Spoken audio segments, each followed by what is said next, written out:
Ladies and gentlemen, welcome to the GLR Radio Network. We're getting ready to begin within the next 60 seconds or so. Thanks for tuning in to tonight's broadcast of the GLR Varsity Basketball Doubleheader. I'd like to thank our sponsors for bringing us here to bring this broadcast to you. If you'd like this broadcast, we'd like you to thank our sponsors too. As always, we'll do our best to bring you the live action, and we'd ask that you tell a friend or two. Our web address is www.youcanhear.us/GLR. That's right, you can hear us on www.youcanhear.us/GLR. Find us on Facebook.com/GLR Radio, or get our free radio app on your phone by texting GLR to 72727. If you'd like to use your phone to dial in and listen, simply dial 619-550-0711, and we'll come right through the phone to you. Thanks again for tuning in. We hope you enjoy tonight's ball games. You're listening to the GLR Radio Network. Well, welcome here to the George High School Gymnasium. We're a little over a minute and a half from tip-off and starting lineups. You can hear the school song and the warm-ups by the GLR pep band under the direction of Miss Smith. We've got a good night of basketball, Siouxland Conference basketball lined up. We've got a couple of special guests in the broadcast booth tonight. We've got Craig Johnson alongside Glenn Eben and Darwin Clausen in the booth. Welcome, Darwin. What was that? I'm just welcoming you to the broadcast booth here. It's pretty loud in here with the band rocking the house. Looking forward to a great rematch here tonight. These two teams have met earlier in the season. And player profiles, one of the most dangerous players, number 35, Bausma. She shoots pretty well from behind the arc, likes to put it up on the floor and drive as well.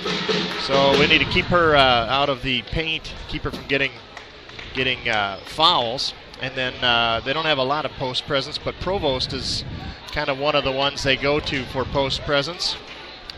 That'll be a matchup from Danny Eben probably tonight. We're ready for the PA announcer to start the things off here, start the festivities off.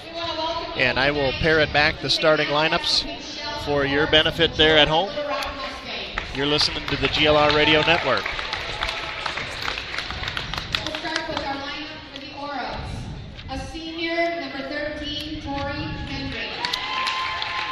Number 13, Tori Meandering. Senior number 31, Janessa Hollis. Krista Bausma. Senior number 45, And Abby Provost. Chris Groff is the head coach.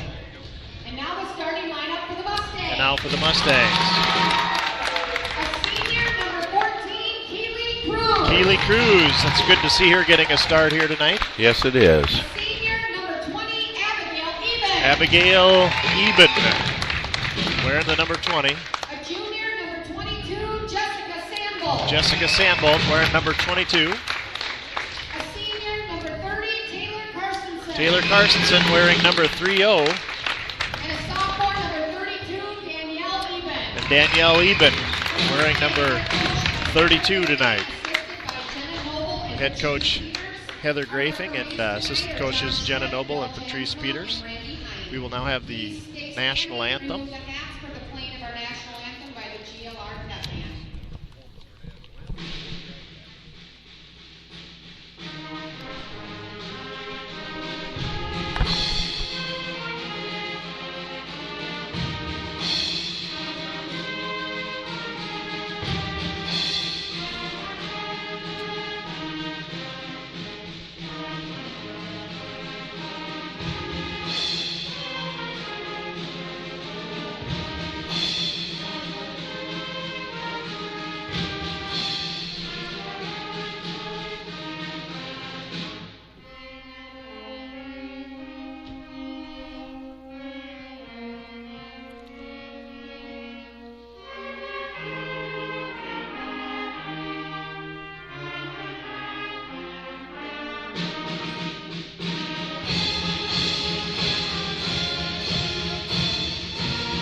And that's the national anthem under the direction of Miss Smith, the GLR pep band. And they're clearing things off there to make room for basketball. And Glenn, good Siouxland Conference rematch here. The second time these teams have met. This is on our home floor tonight. Yeah. And in the previous matchup, GLR girls did very well. I believe they lost to Sheldon by 8 in that matchup. That is correct. It's nice to have Keely Cruz back in the starting lineup. It's good to see her in the starting lineup again. It's of note is that Taya Graham is in her street clothes. It's not suited up for the matchup tonight. She had a pretty good ankle sprain in the last game, and so she will not be playing tonight. Jessica Sandbolt lighting up from 3, comes up a little short, gets her own rebound. Good hustle by Sandbolt to keep that alive and get that ball back into the hands of her teammates. So Mustangs working it around the perimeter again. Worked it inside to Danny Eben. There'll be a jump ball called, and the possession arrow will favor the guest tonight. That's the Sheldon Orabs. So Mustangs come up dry on that offensive possession, but a good possession nonetheless. We've seen them focus hard on getting the ball inside to the post players too, and the cutters going through in that first series. So that's a good sign.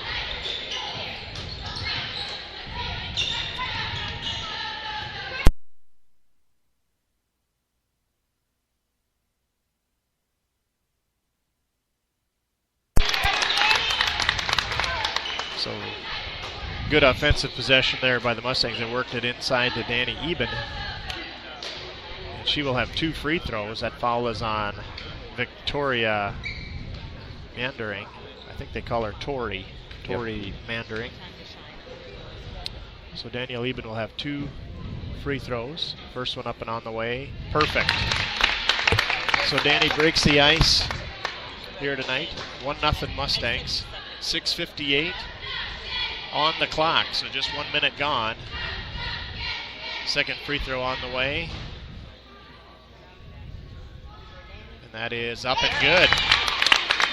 So Danny has taken her time at the free throw line, and it pays off. 2 for 2 from the free throw line there to start all scorers with 2 points. Here's number 45, Abby Provost, trying a three-pointer. Keely Cruz in there for the rebound.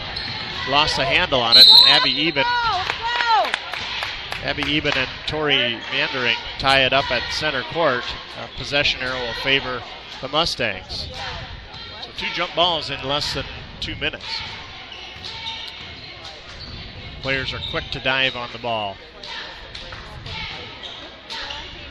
Taylor Carstensen with it at the top of the key. Now out to Sandbolt trying a 3. Carstensen with a rebound, the putback, no good. Gets her own rebound, and she is fouled in the process of the putback. Number 31. Janessa Hollis, that's her first foul, I believe. 2 team fouls now on the Orabs. Janessa Hollis is listed as a 5'7" senior. Taylor Carstensen is at the free throw line. She'll be shooting 2 free throws. And that first one rims out. That used all the rim it could and just had an amazing spin on it when it flew out. So Carstensen with a second free throw. And that one is up and good. Gets a good shooter's roll there. So Mustangs all of their points from the free throw line. 6:20 left, 3-0 early on here. Bausma over to Provost. Meandering, and now to Hollis. Taylor Carstensen in the passing lane, steals it. She's driving it all the way down, reverses it to Sandbolt over to Keely Cruz, and the Mustangs will set up in their offense.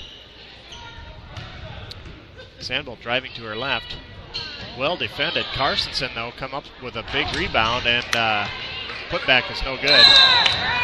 And that's Audrey Gustafson. She had a passing lane that was filled with a Mustang. before she could fill that pass, and she was called for a travel. We'll have a 30-second timeout. Let's hear from Ben's Plumbing and Repair. We'll be right back after this message.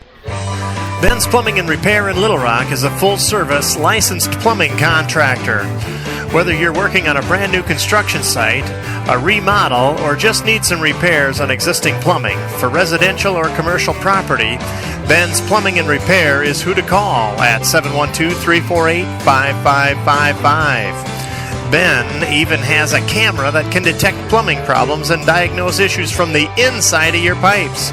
See a great video of Ben Eikens, the owner of Ben's Plumbing and Repair, on our sponsor page, and give him a call at 712-348-5555. That's Ben's Plumbing and Repair in Little Rock.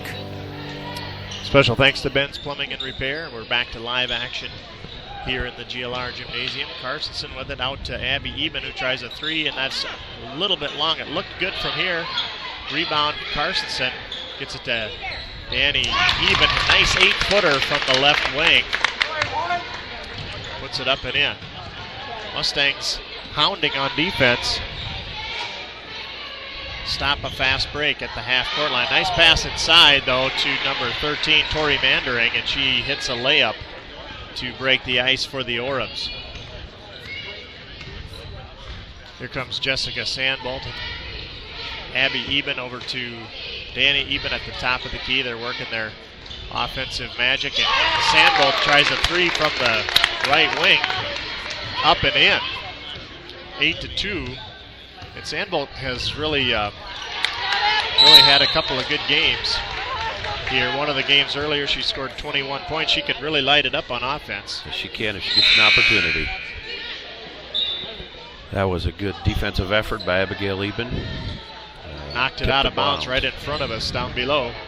A couple of substitutions in now for Sheldon. Emily Johnson and Allison Jungaward in. Those two are very quick. Jungaward likes to light it up from three. That three-point try was no good. Good pass ahead. Carstensen runs it down in the corner. The trajectory was a little off to lead her to the basket. But a good hustle nonetheless. Here's Keely Cruz from three. It's up and no good, but Carstensen with a good putback, a good rebound and a putback. Comes up a little shy, but she is fouled. And that foul is on Abby Provost. That'll be her first foul. 3 team fouls now for the Orbs, and Carstensen at the line to shoot 2 again. Mustangs doing a good job on the offensive glass. And Carstensen hits the first of 2 free throws.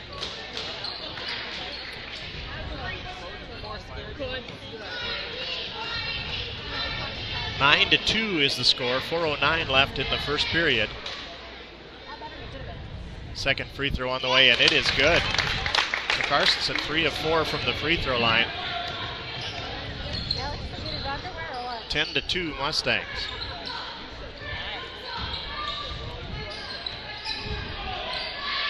Oh, a long pass over top of Allison Jungaward's head. Goes out of bounds in front of the scorer's table. Mia Graham in now for the Mustangs.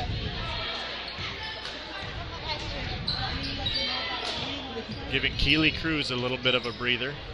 High post, Danny Eben out to Abby Eben. On the wing, Abby driving in. Uncontested shot, but a little too strong. Boy, stretching, falling Emily Johnson gets it to her teammates before traveling. Good hustle. There's a shot by number 21, Gustafson, and it's off the rim, no good. Danny Eben to bring it across the timeline. Gets it to Sandbolt to finish the job. Sandbolt well defended from behind, stolen away by Jungaward. And then Abby Eben with a good defensive stand on her own. Knocks it out of bounds. Last touch by the Mustangs.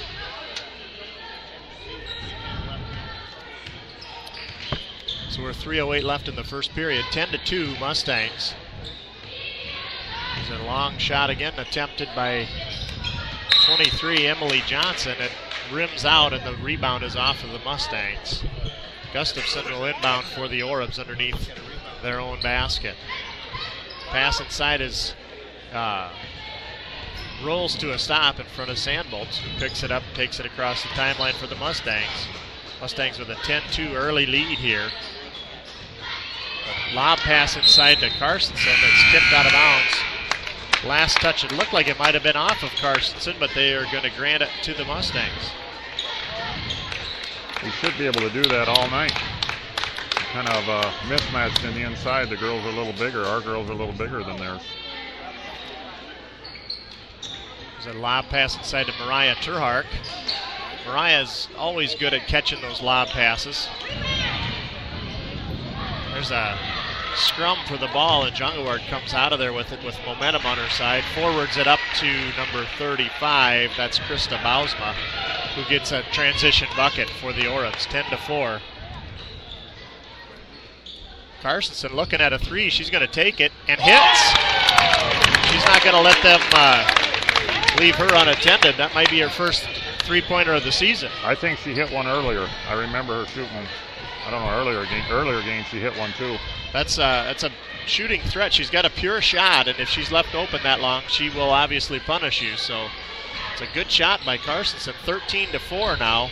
2 minutes left in the period. Mustangs working on defense now against these Orbs. There's a three-pointer attempt from the other side, just rattling out. The Orbs have tried a lot of threes and have just not found the mark. Here's an 18-footer. That's up and no good. That rattles out. Keely Cruz comes out of there with the rebound. Just a good ball handler tonight. Carstensen tries a shot. It's no good. A rebound by Provost, who controls the tempo, gets it to her teammate across the timeline, and now Tori Mandering tries a pass to Jungaward. It's tipped out of bounds by Keely Cruz. Abby Eben set to check back into the lineup. She's going to come in for Mia Graham. Danny Eben to come back in. We got a whole quarter gone, and our girls have not committed a foul yet. That's pretty unusual. That is a good sign of good defense. They're moving their feet. Now, just as soon as we say that, Dar, somebody's going to reach. We hope that doesn't take place.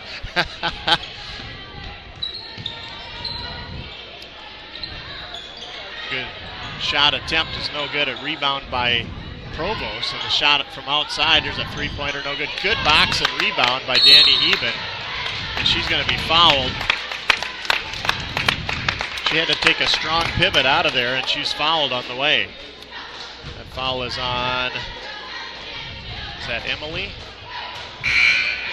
I think it's Victoria. Tori Mandering committing the foul. I saw the second digit of 3. It's number 13. Sandbolt back into the lineup. She'll inbounds on the far end. Mustangs with 54 seconds. Quick substitution just before play starts. Audrey Gustafson in for Krista Bausma. So here come the Mustangs. Inbounding it to Abby Eben. Sandbolt working to break the pressure. Gets it across the timeline. Gets it back out to Abby Eben. Tries a 3 and she's got it. So that's 3 players now with a three-pointer for the Mustangs, if I'm not mistaken. Good hustle and down to a defensive stance again for the Mustangs. Oh, that one just over the head of Abby Eben. Rebound controlled by the Orbs, and now there'll be a position foul there. I believe that's on Danny Eben.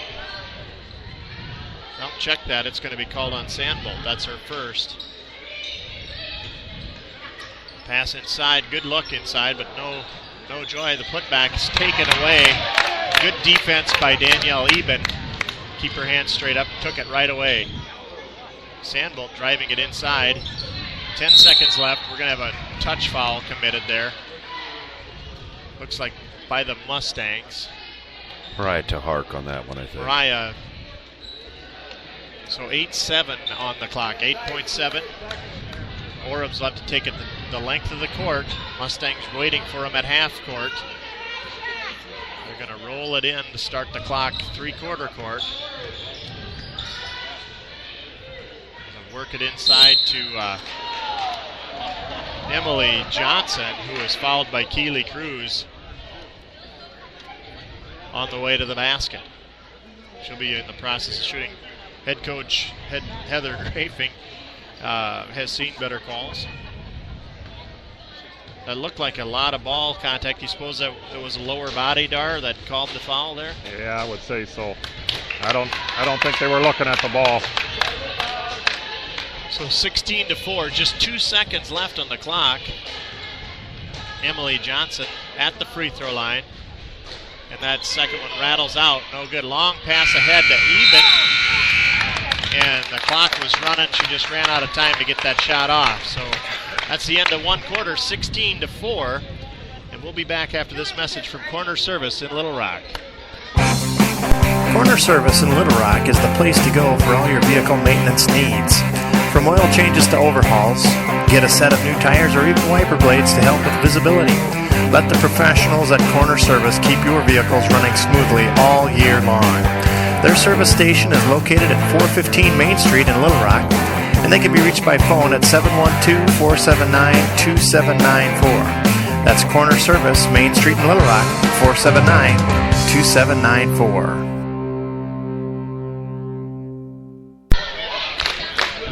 And we're back to live broadcast here. It's second period time. Mustangs with an early lead here, 16-4, and they have really been they've been playing good basketball so far, Dar. Yeah, you know, it's almost exactly the opposite of what the girls did down in Sheldon that night. I know Sheldon. Pull your mic a little closer to you there. Get it up in front of you a little better. At Sheldon, I think the score was probably exactly the opposite of the way it is now. I think you're right. I think it was an uphill battle from the first quarter. Sheldon to inbound for the second period.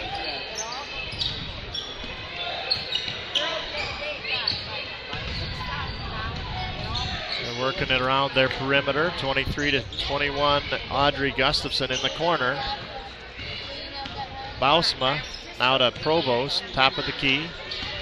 Tori Mandering driving into the free throw lane. Right wing to Provost, tries her shot, and Abby Eben there for a rebound on the missed shot. Good defensive stand there by the Mustangs.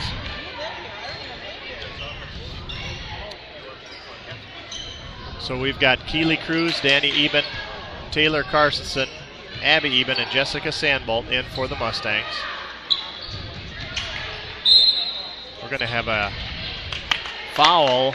Abby Eben driving her way to the basket, and she's fouled on the way. That's on Provost. Abby Provost. That's her second second foul tonight in the lineup. 7:12 on the clock. 5 team fouls by the Orubs.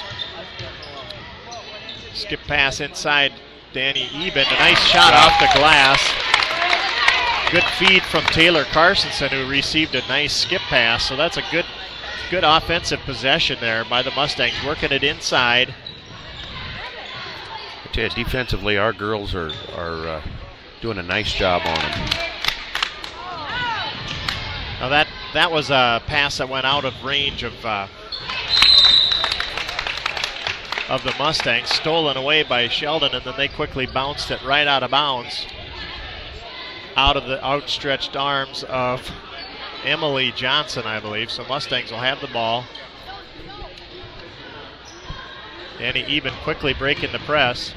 Sandbolt ahead off the glass, no good. Carsonson gets the rebound, and she's partially blocked. Good defense there by the Orubs.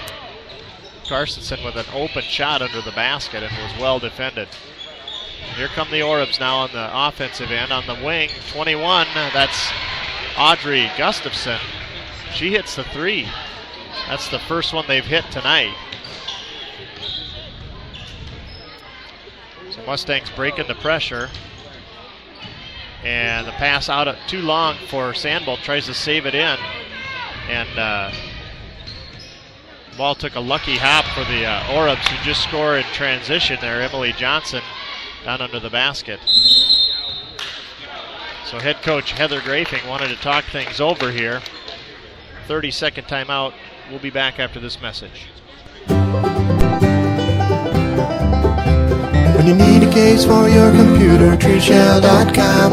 For your iPhone, iPad, and iPod, treeshell.com. When you need a case for your Kindle device, nobody makes one near as nice as treeshell.com. For elegant products made from wood, nobody makes them near as good as treeshell.com. treeshell.com. Well, we're back to live action here. 5:48 left in the second period.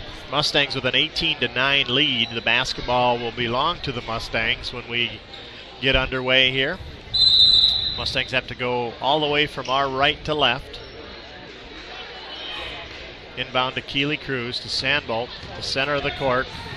Nobody picked her up. She took it all the way to the house, and she is fouled on the way there, and the shot is good. By Johnson, the way it looks.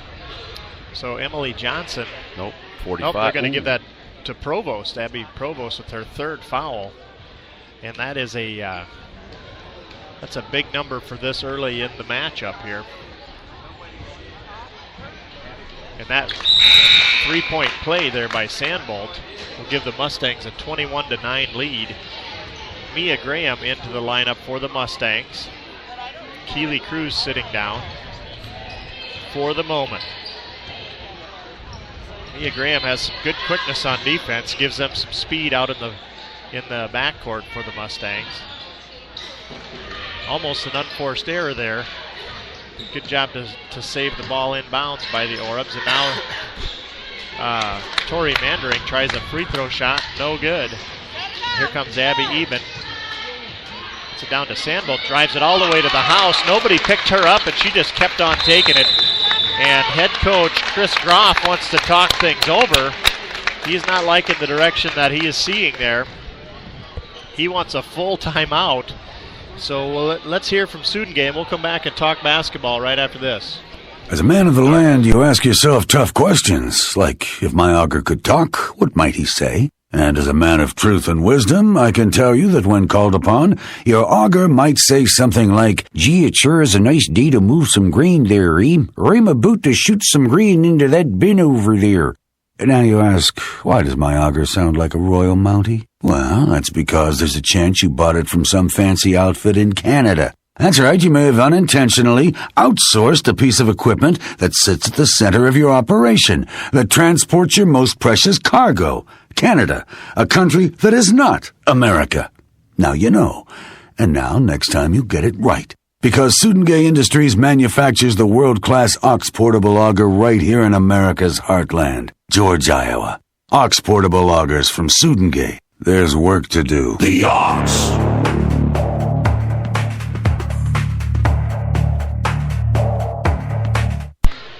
So that's number 25 checking in, Katie Kneifel for the Sheldon Orbs.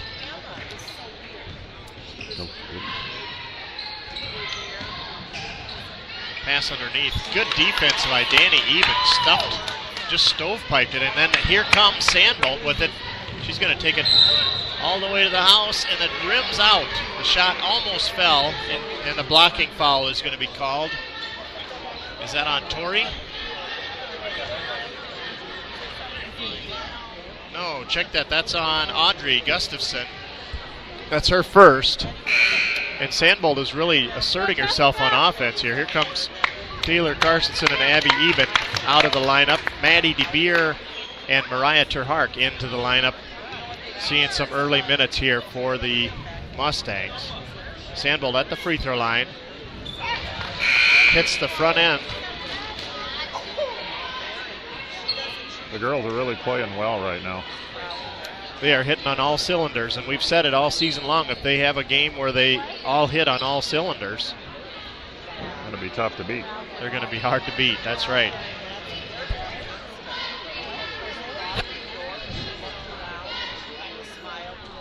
And that free throw rims out. Katie Kneifel is into the lineup now for the Orbs.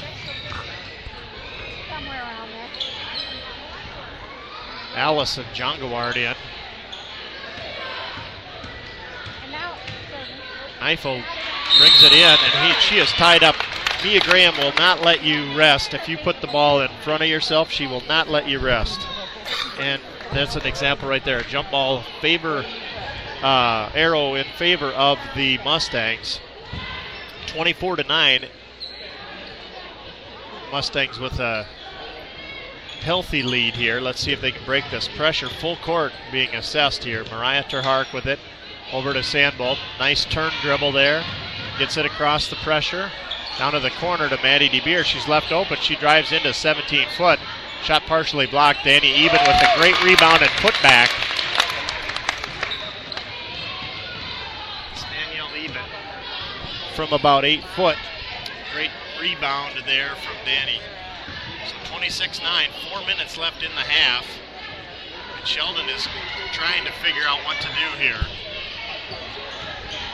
Katie Kneifel, that's a nice shot there from about 6 foot on the right baseline.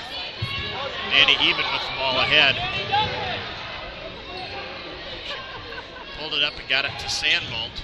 Sandbolt drives into 10-foot range. The shot rims out. And Mia Graham is going to be called for a foul, I believe, on that rebound. Tried to grab the ball and kind of missed. Missed the ball and had body contact there. So that's Mia's first foul. She's going to come out, and Keely Cruz back into the lineup for the Mustangs. John Goward bringing it across the timeline. Our defense continues to badger the Orbs. Yes, they are. Here's a long three-pointer shot tried, and that's no good. The rebound. Taylor Carstensen. Taylor's possession. Keely Cruz quickly ahead. She tries a bounce pass, and it goes last touched by Sheldon. Almost one too many passes there. Just about got to Sandbolt, but good hustle there by, I believe that's Bausma that knocked it out of bounds to break up that play in transition. Mustangs will inbound. Taylor Carstensen under the basket. Sandbolt thought about the three, got it inside to Carstensen, lost the handle out of bounds, and it'll belong to Sheldon.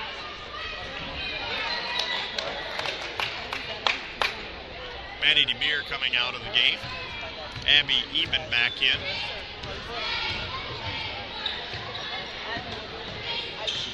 Sheldon trying to figure out what to do. Here's John Goward trying a three-pointer. Abby Eben chasing down a long rebound. And she got it to Sandbolt, who breaks the timeline. And Keely Cruz hits three. So she's got a good three-point shot. Has always been a three-point threat, and it's good to see that her knee is feeling good enough for her to be in, number one, and number two, that she can get that shot off.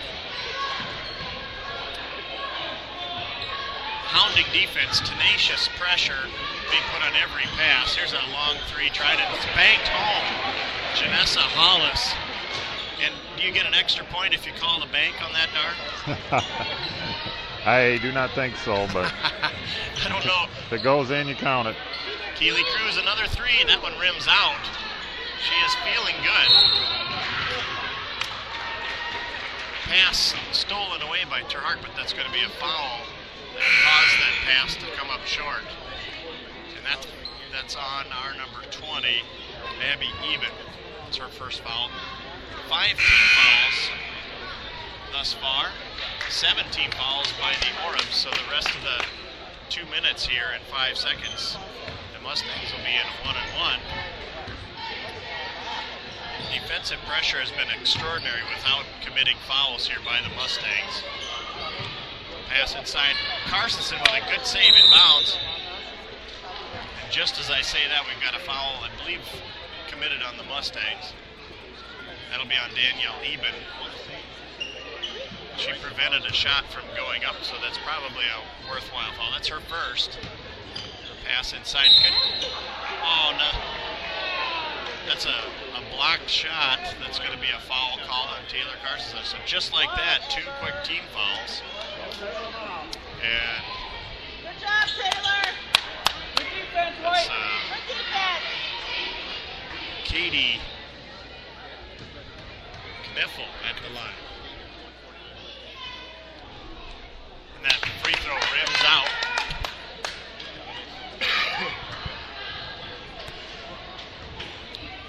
Second free throw on the way. Niffel hits the second one. So just a minute 46 left. Mustangs working to break the pressure. Abby Even doing a good job to get it across to Sandbolt, but breaks the timeline. Nearly took 10 seconds to get there. There's a good steal away from the Mustangs by Niffel, and she gets a free throw, layup rather, in transition, cutting the lead to 12. Mustangs getting it down quickly, and Abby Even driving it down, and she's got a good move to the basket. Hollis committing a foul. That's going to... Taylor Karstensen committed that foul, offensive. Oh, man, am I in the wrong time zone here? What did I miss? You didn't miss anything. Karstensen committing a foul. Dar, your thoughts on that one? You know, I didn't see it, Glenn. I did not see it. I was watching the ball. Had to be before what I was talking about.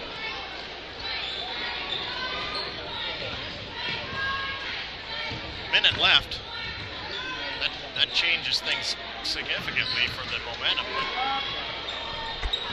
That shot is no good by Bausma. Sandbolt gets it across to Even and then to Keely Cruz. There's a steal away. Good hustle by Mariah Terhart to come in behind. As Orams were trying to do something in transition, knocks it out of bounds. Last touch by the Mustangs. Audrey Gustafson inbounds for the Orams.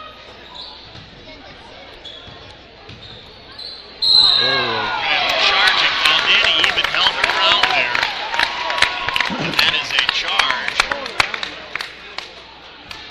on Katie Niffel. It's a player control foul, so there will be no free throws there.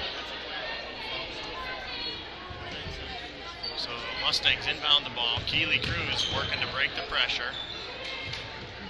Back to Abby Even. Sandbolt has it stolen away. Tori Mandering takes it away. Drives it all the way to the house. Cutting the lead to 10 with just 24 seconds left. Mustangs get it ahead to Even. Ahead to Keely Cruz in transition. She is clobbered. She's almost slow to get up. She's okay, but clobbered by Bausma on the way to the basket there. That's her first foul, Glenn. Yes, it is. 9th team foul by the Orams. I think the full court pressure is starting to bother the girls a little bit. They handled it with no problem earlier in the game. That's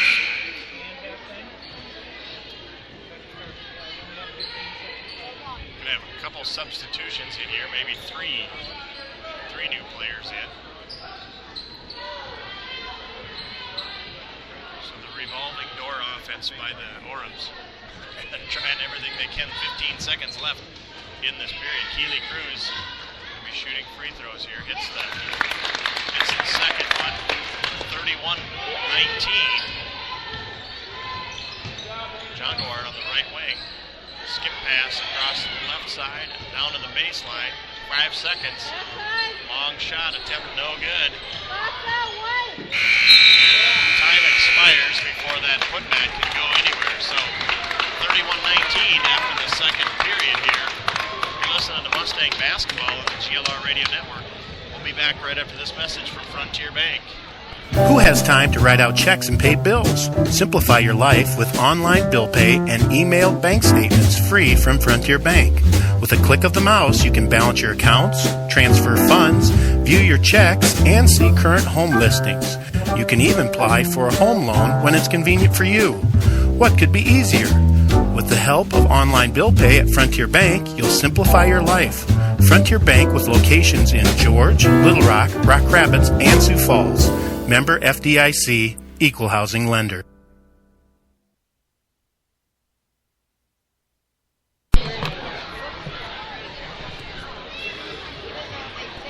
Well, we're looking at some unofficial stats here, but something interesting here is the shot chart here for the GLR girls. They've got a couple of free three-pointers And I think they've got 4 of them from three-point land in the first. That is correct. First half. Keeley has 1, Abigail Eben has 1, Jessica Sambold had 1, and Taylor Karstensen from the corner. So that's a significant threat from three-point land. 31-19 at half, and we have seen some really good defense here. Defensive pressure being assessed by the Mustang girls, and yet Sheldon has just kind of quietly hung around here with, well, frankly, just some good full court pressure here of late to get some transition baskets and stay in it here.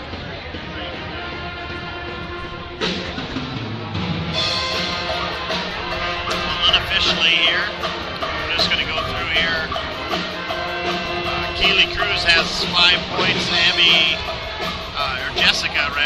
Jessica Sandvold has 8 early on. Taylor Karstensen has 6, and one of those being a three-pointer. Danielle Eben with 11 points in the first half here, and it's a good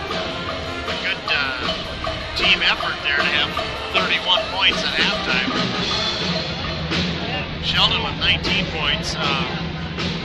Tori Mandering with 2. Allie Jungaward with 2. Gustafson with 3 points. Emily Johnson with 2. Katie Nipple with 5 points. Abby Provost notably has 3 fouls, which could be a problem that she's one of their go-to players. And Bausma with 2 points here in the first half. So these stats are unofficial, but they do look important here. What are the girls' field goal percentage right now? Let's look at the field goal percentage then. Overall field goal percentage, including three-pointers, is 38%. 3 for 7 from the three-point line. Actually, that should be 4 for 7 because they did hit 4. And they've got 6 for 17 from inside the arc. So those two combined for 38%. They're 9 for 11 from the free throw line, though, which is significant. That's 82%. And Sheldon shooting 55% from the inside the arc and 2 for 7 from three-point land. So their field goal percentage is 44%, but they've taken a lot less shots just because of that harsh, tenacious defense. They're 1 for 4 from the free throw line, and that's a significant accomplishment by the Mustangs to hold the Orbs to 19 points. Tori Mandering looks like has 2 fouls, is that right? That's correct. And Abby Provost with 3. Those are both of their starters and both of their go-to girls. So their go-to girls that get a little foul trouble early. Just not a lot of free throws being shot because of the bonus tonight. Almost every one of those free throws is because of a shooting foul. Well, special thanks to Angie right here on my right. She's taking care of our iPad stats here tonight. And Glenn, you've got paper stats. We've got stats we haven't even used yet here for this game. Good. And we're especially grateful to our extra guest here in the booth tonight, Darwin Clausen. Darwin, a lot of basketball experience of his own. And I want to thank you for joining us here tonight. Yeah, not a problem. So we're about 5 minutes away from starting the second half. We'll be back after a couple messages. Allow our sponsors to be heard from, and we'll be back right after this from Otter Valley Insurance. Farmers, are your 2013 profits protected from bad weather? The extreme weather of this past growing season is in the rearview mirror, but now you need to plan for next season. Otter Valley Insurance in George now offers total weather insurance, providing coverage against drought, excess moisture, heat stress, and fall freeze. And the program pays out automatically when bad weather hits. That means no paperwork and no adjuster coming out to your farm. Call Otter Valley Insurance at 712-475-3325 to learn more and get a free quote today. That's Otter Valley Insurance in George, 475-3325.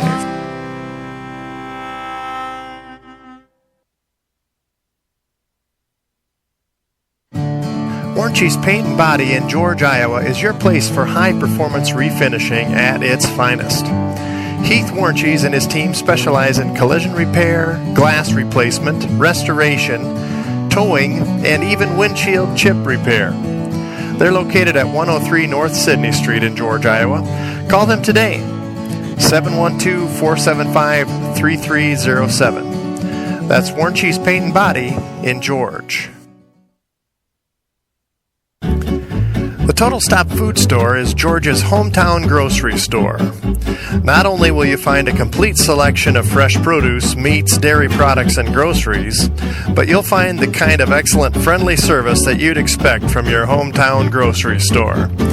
See the fine, friendly folks at your friendly hometown grocery, the Total Stop Food Store on Main Street in George, 475-2825. That's the Total Stop Food Store in George. Mustang Plumbing and Heating provides service and repair on furnaces, water heaters, air conditioning systems, and heat pumps, along with all types of plumbing. Speaking of water heaters, Brandon and his crew replaced our water heater last winter for us, and the prompt and thorough service he and his team provided was very much appreciated. And now we have a water system that provides much more hot water much longer, which is a very important thing in our family. Contact Brandon Cruz for your plumbing and heating needs. That's Mustang Plumbing and Heating, 101 Main Street in George, 475-2661.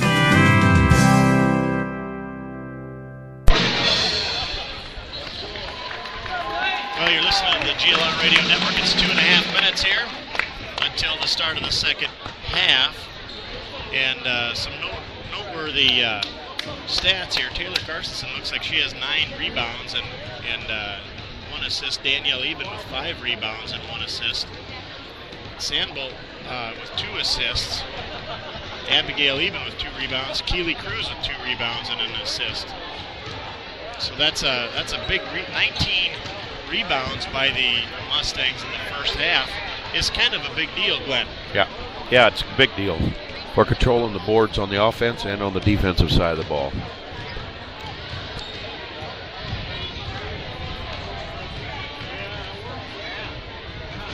So we're looking at one of the better performances here by the GLR girls in this season thus far. And not just from a scoring standpoint, Dar, but just from all around statistics, defense, rebounding. Almost any stat you can track, they're doing well with it. You know, they missed Taya in there, but it seems like the other girls are kind of stepping it up tonight. Yeah, it's gives me a little cringe to not see her in there because she is so quick on defense. But we wish her every success and wish her well as she gets that ankle better. We hope it's soon. So you can hear the GLR pep band in the background. They're playing the school song. Everybody's here in a fever pitch here at the GLR High School Gymnasium.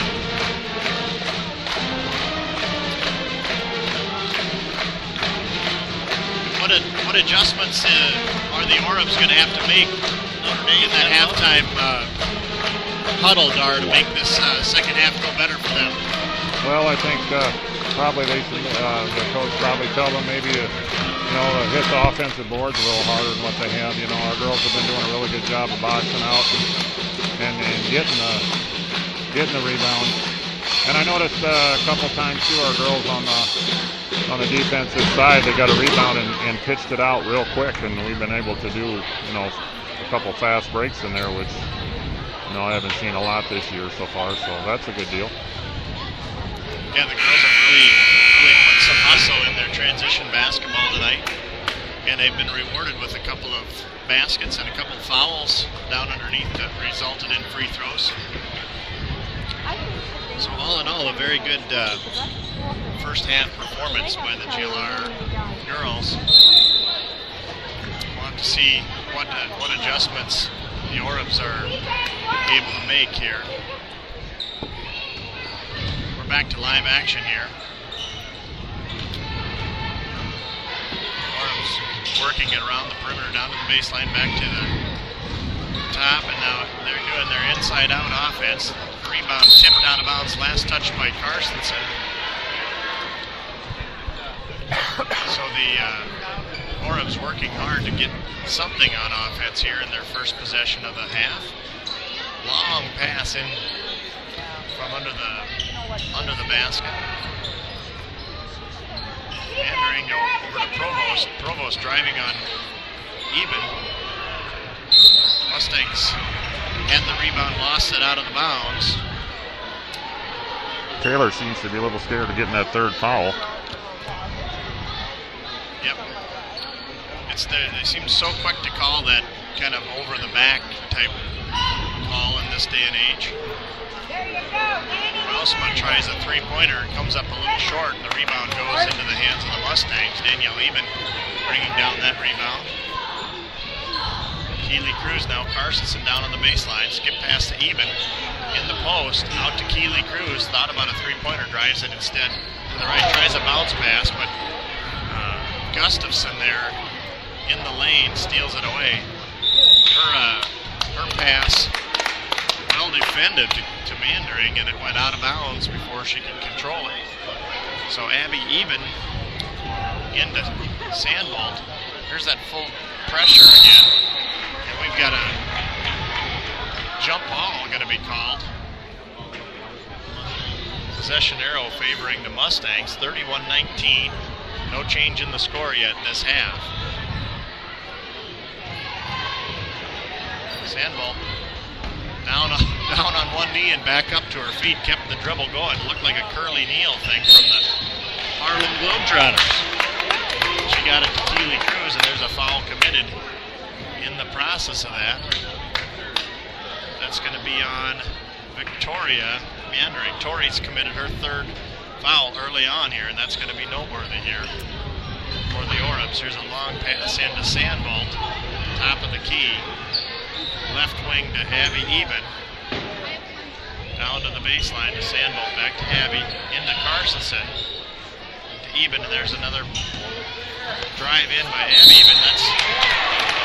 That's going to be the fourth foul on Provost.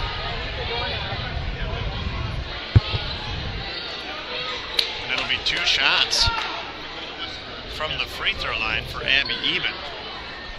Abby's been doing a really good job of taking it to the basket the last 3-4 games. That free throw is perfect. So that's the icebreaker for the second half here. We have a couple substitutions here. Provost and Meandering both coming out. 3 and 4 fouls.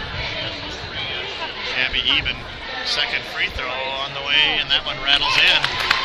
So Eben shooting well from the free throw line. Jungaward in for the Orevs, drives it in to the free throw line. And that pass errant, and Sandbolt comes away with it. She's got an open lane to the basket. Her layup is no good. Good hustle there by Abby Eben to get into the mix. And Glenn, I gotta say, if I dove like that for the ball, you'd have to come scrape me off the floor. Yeah, the hustle is unbelievable. The tenacious defense we're seeing tonight has been really, really good. They are claiming possession of every basketball if they can. They're doing a great job. Here's a kick ball, no call. That's going to be Bausma, tries a three, and she does hit it. She is a threat from three-point land, as she has proven before, and she's hit another one here. 33-22 rather. Keeley Cruz gets it across the timeline down to the corner, and Abby Eben's going to try a three. It rattles out, no good. Carstensen saves it in bounds and then has to dive for it to not end up in the pit band. Good hustle by Carstensen. It goes into Sheldon's possession. Bausma drives it in and scores, and she's fouled during that shot. And that's a foul on Carstensen. That's going to be her third foul. And it beats me what that foul was, Dar. But I did not see it. I did not see that foul. She put her arms up and everything. I mean, I think all you have to do is run past the player to get a foul called sometimes. But I don't have the angle that ref had over there. In any case, Carsonson sits down Mariah Terhark into the lineup. And that free throw is no good by Bausma. And there's a foul committed on Mackenzie Radke, who is in the lineup. Really good hustle there. Really good hustle hustle. to take position, and she was knocked out of bounds. A foul was called, so. Ooh. That ball's last touched by Bausma. Good defense on the inbounds.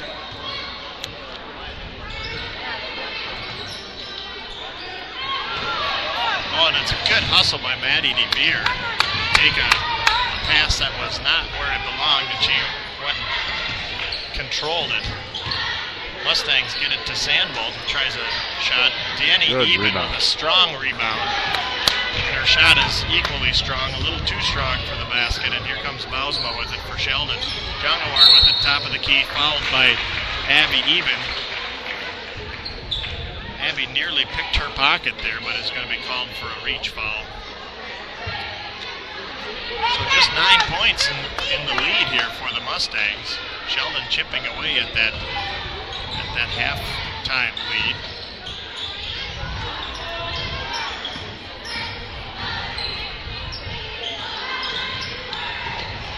Sheldon working it around. It's a pass inside, and here goes Emily Johnson. Puts the shot up off the glass, and good. Here's that full court pressure. Maddie DeBeer quickly ahead to Abby Eben. Abby drives it. She's going to get enough. She's really asserting herself on offense, as you said, Nard. She's got herself at the free throw line again. Another foul committed by number 41, Mackenzie Radke. That's her second foul.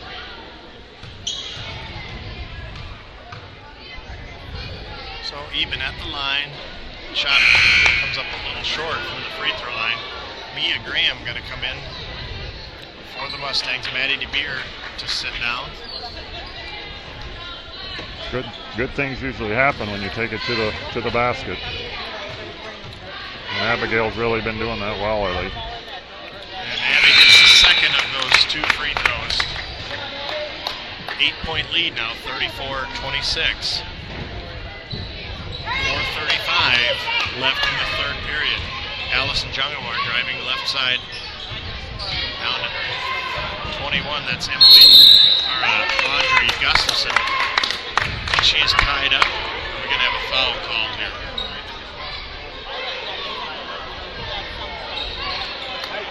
No foul, just a last tip by the Orbs. Is that what happened here? Mia got her hand in there again. Sandbolt, top of the key. She's tripped up by Jungaward. No call.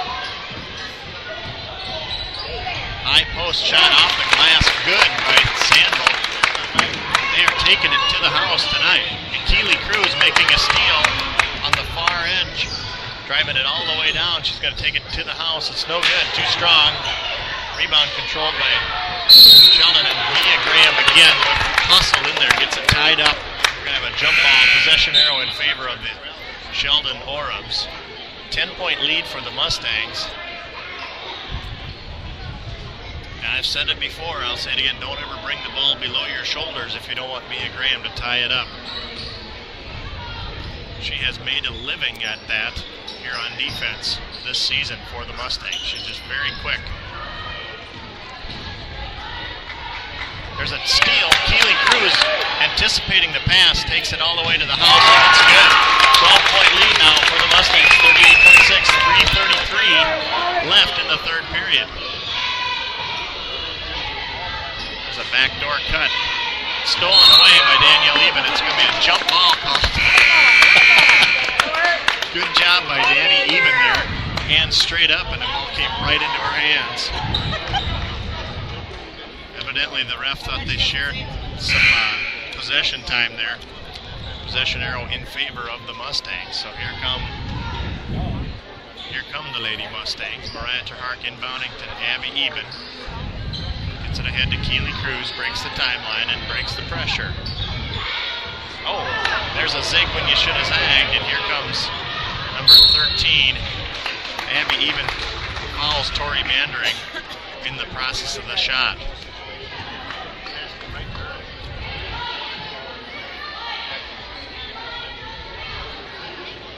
So Mandering will be at the free throw line shooting 2 free throws, trying to cut into that 12-point lead. And that first one rattles out, no good. Maddie DeBeer coming in for Abby Even. Carsonson and Abigail Even both have 3 fouls for the Mustangs at this point. Second free throw on the way and good from Tori Mandering. Mia Graham ahead to Maddie DeBeer. Good job to hold on to the ball. Keely Cruz had an open look at a player, couldn't get it to Danny Even. Tries to get it back out, dribbles it out of bounds. Off of her left side. So good job by Sheldon there to get the possession back, stop the Mustangs short of scoring. Here's a shot by Gustafson, no good. And Katie Niffel with the rebound. The putback is no good, but she's fouled by Mia Graham. That's Mia's second foul. So she'll be at the line shooting. That free throw is no good. She'd like to have that one back. 14 fouls on each side of the ball right now. Pretty even from a foul standpoint, but Sheldon is hanging around here by their defensive effort. Here's an inbounds pass that's swatted out of bounds. Mustangs working to get it inbounds, get it to Keely Cruz, then to Sandholt. Mugging here, but they get it across to Keely, who breaks the timeline, breaks the pressure, gets it to Maddie DeBeer, down inside to Danielle Lehman. That's just good All-American basketball there to get that down inside to Danny, who converts for 2. Danny had her player box position and boxed on offense. Sandbolt has it stolen away. And Tori Mandering takes it all the way in transition. Makes it a 10-point game. This time, Sandbolt breaks the pressure easily. Mustangs are going to have to V in and V out if they want to create enough space for a pass. There's a good shot by Terhart, but it rims out. Pass quickly ahead to, is that number 25, Katie? Yes, yeah, that was her. Niffel. Yes, that was her. Her shot comes up short. Sandbolt breaks the timeline. So a minute 30 left, 10-point lead for the Mustangs. There's a tip ball, good defense there by Niffel. And stolen ahead Keely Cruz, making him pay on the other end for a bad pass. Katie gets it to Maddie DeBeer, inside to Danielle Even. Danny does a good job of creating some space for her shot. Off the glass and no good. There's a good hustle there by Keely Cruz. We're not getting our offensive rebounds like we did in the first half. Sheldon is taking full advantage of that too. They're converting more than normal from a defensive transition standpoint because we're not getting those second putbacks. So Mandering in, Sammy Klein-Walterink in. We're gonna have a travel ball. That's on Mackenzie Radke. One extra step before she made her move. The pass is after the travel call. Mia Graham to inbound the ball. Oh, a nice pass ahead to Keely Cruz. Pass inside, a little too high for Mariah Terhart. A little too much heat on that pass. Good catch by Mandering, and she's going to be fouled on the way to the basket. Let's see if they say she was shooting or not. Going to give her 2 2 free throws, so she was shooting the basketball during that foul. So Tori Mandering will have 2 free throws here. That's the first foul against our Maddie DeBeer. That first free throw by Mandering is no good.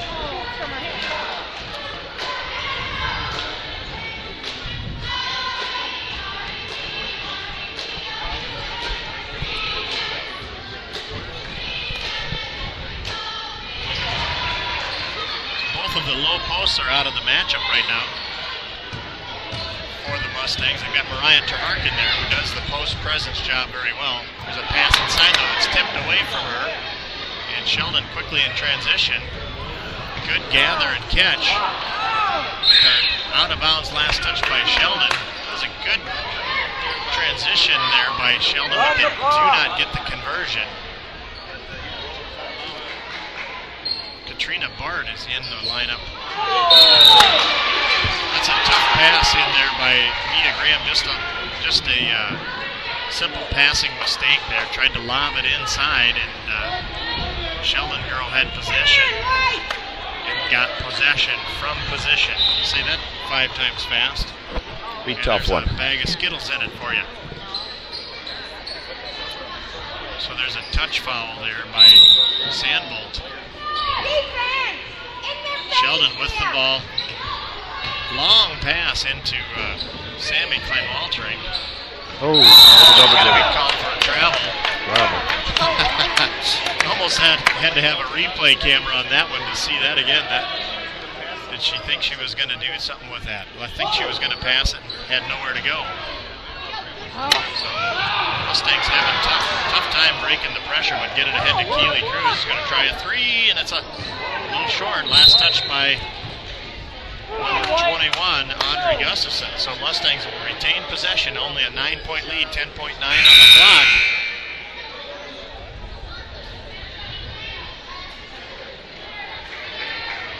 Mia Graham to inbound the basketball.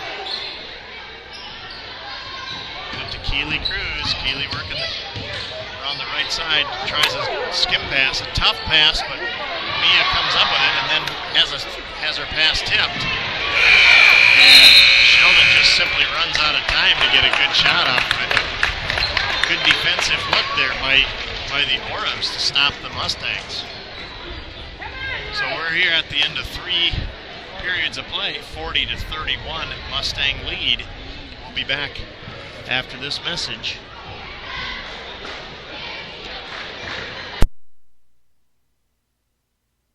Country Boutique in Rock Rapids is a full-service floral shop with everything you'd need from a romantic bouquet to home or office decorating for any season. They have an impressive selection of gift items for every budget, a framing gallery for photographs or paintings and memorabilia, a formal wear specialty store for weddings and proms and other formal occasions, and much, much more. Get an instant coupon worth $5 that you can use on your next visit by texting CB Flowers to 72727. Again, just text CB Flowers to 72727 and an instant coupon worth $5 off a qualifying purchase will be sent straight to your phone. That's the Country Boutique in Rock Rapids, Iowa, 712-472-3668. Well, let's see what Mustangs can do to assert their first half defensive aggressiveness.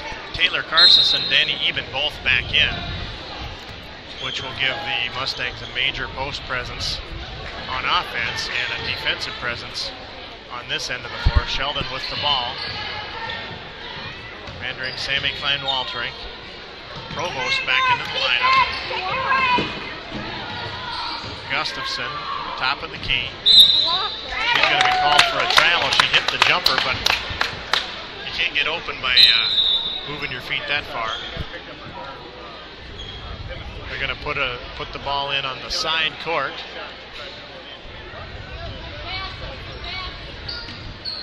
Sheldon still working their half-court pressure.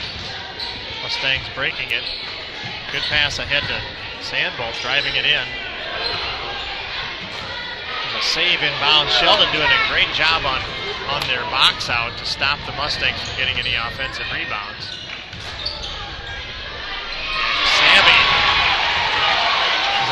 Klein Waltrink hits that shot. Keely Cruz calmly breaking the defensive pressure. And there's going to be a foul call as she tries to get it to Sandbolt. So that is Audrey Gustafson's second foul. Mustangs inbounded to Abby even, Danielle back to Abby, over to Keely. It's a three from 22 feet. That's a long three. Maybe not quite an Augustana three, Dar, but a long one nonetheless. When Keely gets on a three-pointer, I tell you what, she can hit 3-4 of them right in a row. So. Yeah, that can bust things wide open. That does extend the lead to 10, 43-33, 6:43 left on the clock. 7 team fouls now committed by the Mustangs, and that's the second foul for Keely Cruz. Going to put Sammy Klein Waltrink at the line. Klein Waltrink, a 5'8" sophomore. And that free throw rims out no good. Sandbolt pulls it out of the scrum, gets it to Abby Even. Abby working to break the pressure, gets it across the timeline to Sandbolt. Even on the right wing, inside flash pass to Danielle Even. That's bounce pass try is stolen away by Sheldon ahead to Provost. Bounce pass to Klein Waltrink, and she's called for a travel before she can get her shot off. Carsonson giving the sign, just slow things down, stay in control. Pass ahead to Keely Cruz. He takes it in. There's a tip by Provost. And Abby Even didn't have to go for it, but didn't know, so she dove for it. She left part of her knee on the floor, I think, there. You can hear the skid from here. So she's going to need a little salve on that after the game. That also, hustles. Yep. It's just been unbelievable tonight by all of the Mustangs on D. Three-pointer no good by Gustafson. Errant pass stolen away by Sheldon. We're going to have a foul in the paint here. Should be before the shot. Not in the process of shooting, but there is a bonus on the floor, so that's going to put Bausma at the line to shoot.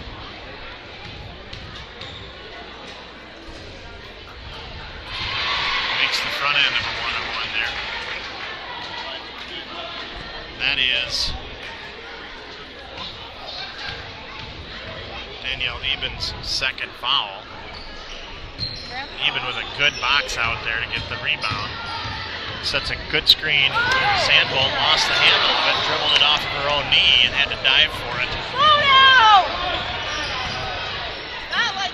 So, good pass inside to 23. It's Emily Johnson. You can hear the Mustang faithful admonishing the girls to slow things down, stay in control. Carsonson takes a mustard pass, takes it inside, gets her own rebound, it's tipped away. Keely Cruz going to be called for shoving her opponent out of bounds. So that's Emily Johnson had possession of the ball on the baseline and she was pushed out of bounds. He's going to put her at the free throw line. That's Keely's third foul. Might be a good time for a timeout here to settle the girls down a little bit.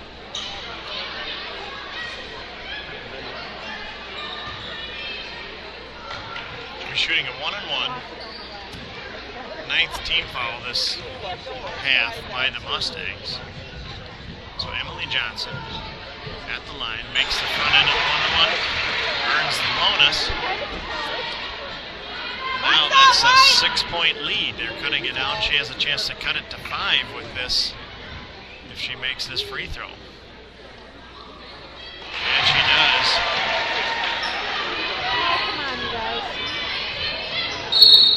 We're going to have a foul called on the inbounds. That's Emily Johnson. Sheldon girls are really trapping hard on that full court press right now. Giving our girls a problem.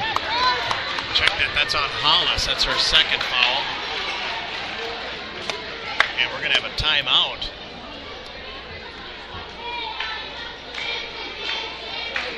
And Coach Grafing talking to the refereeing staff to see where the ball gets inbounded from.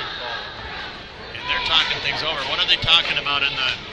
How do you settle them down at this point in the game? 5 minutes left in the ball game.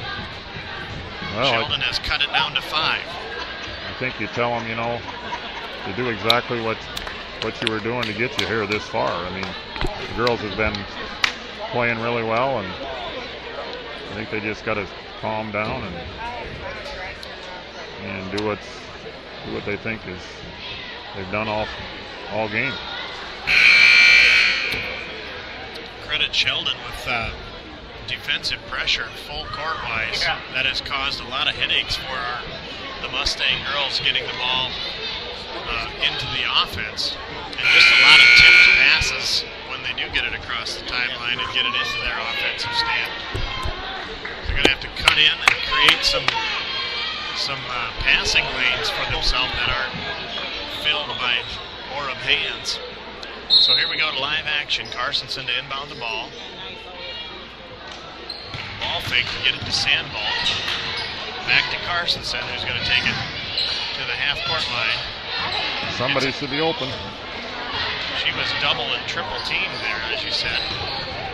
Sandball gets knocked to the hardwood. Sheldon comes out of there with it. Provost with the rebound to put back. We're going to have a jump ball call. We're having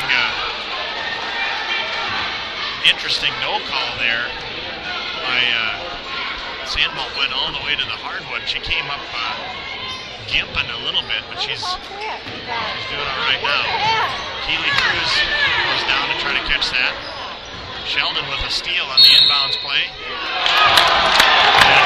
Justin Bowser is going to be called for a travel.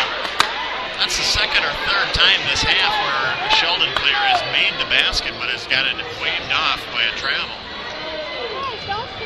So, Carsonson gets it to Abby Even, and there's just a lot of contact here. Mustangs really having to work hard to get the ball across the timeline. Now we've got 7 team fouls against the Orabs. That'll put Abby Even at the line for a 1-on-1 free throw. Tori Mandring with her 4th foul here, which is noteworthy. She's been a big contributor for the Orabs. Abby Even at the line shooting a 1-on-1, makes the front end.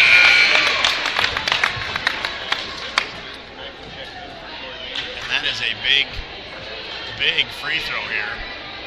6-point lead now. That's what we need to do right now, is hit our free throws. Second free throw on the way, and it is good. Abby Even has shot well from the free throw line tonight. Looks like she may be 5 for 5 from the free throw line. Stats provided by Stats.com. So Sheldon working their way to the offensive side of the court. It's a 15-footer. Up and good. It's Emily Johnson. Inbounds now to Carsonson ahead to Keely Cruz. She's going to try an 18-footer. It's no good. Rims out. Sheldon there with the rebound. And they work it across the timeline here. Nobody picked up number 21, Gustafson. She took it a long ways down. And there's the rebound on the putback by Katie Niffel, and she's going to be at the free throw line. She's fouled by Carsonson. Straight up, man. Straight up. So 5-point lead. Niffel with a chance to cut into that lead from the free throw line. Hits the first of 2. Cuts that lead to 4. Just 3 minutes, 56 seconds left. Mustangs are going to have to try a long pass and get the pressure broken. We have a foul called on Gustafson. tell you, if you pick up the ball here, you're going to have piranhas attacking you here. And they finally called that foul. That's going to put Sandbolt at the line. 1-1. Both teams in the bonus. Sheldon will be in the double bonus the rest of the game here. 3:53. Sandbolt at the line, and that free throw is up and good. She earns his second free throw. Extend the lead down to 5. 46-41. Sandbolt has shot the ball fairly well from the free throw line as well tonight. Second one rattles out, no good. Johnson with the rebound. Drives it into the paint. Last touch by the Mustangs. Sheldon will inbound under their own basket. Gustafson to initiate play. Long pass out to Niffel. Provost. Gustafson. Shot 18-foot. Hits it. We're going to have a short timeout here called by head coach Chris Robb. We'll be back right after this from Corner Service in Little Rock. Corner Service in Little Rock is the place to go for all your vehicle maintenance needs. From oil changes to overhauls, get a set of new tires or even wiper blades to help with visibility. Let the professionals at Corner Service keep your vehicles running smoothly all year long. Their service station is located at 415 Main Street in Little Rock, and they can be reached by phone at 712-479-2794. That's Corner Service, Main Street in Little Rock, 479-2794. 479-2794. That's Corner Service in Little Rock. I want to thank them for being a sponsor here on the GLR Radio Network, as well as all of our great sponsors to bring you this live action. Mustangs with a 3-point lead in the ball, going from our left to right here. Sandbolt with the ball. Head to Carsonson. Carsonson with a jump pass in, stolen away.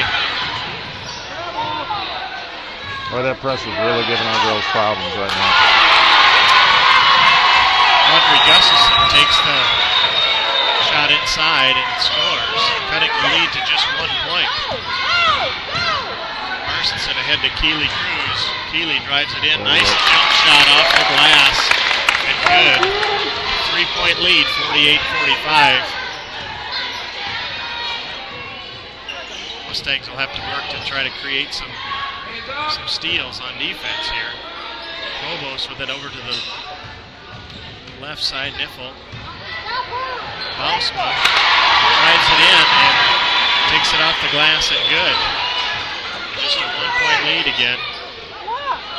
Keeley Cruz, good outlet. She's going to take it again.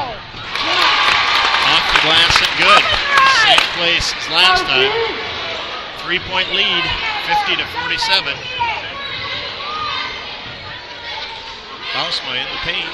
Provost, top of the key over to Gustafson.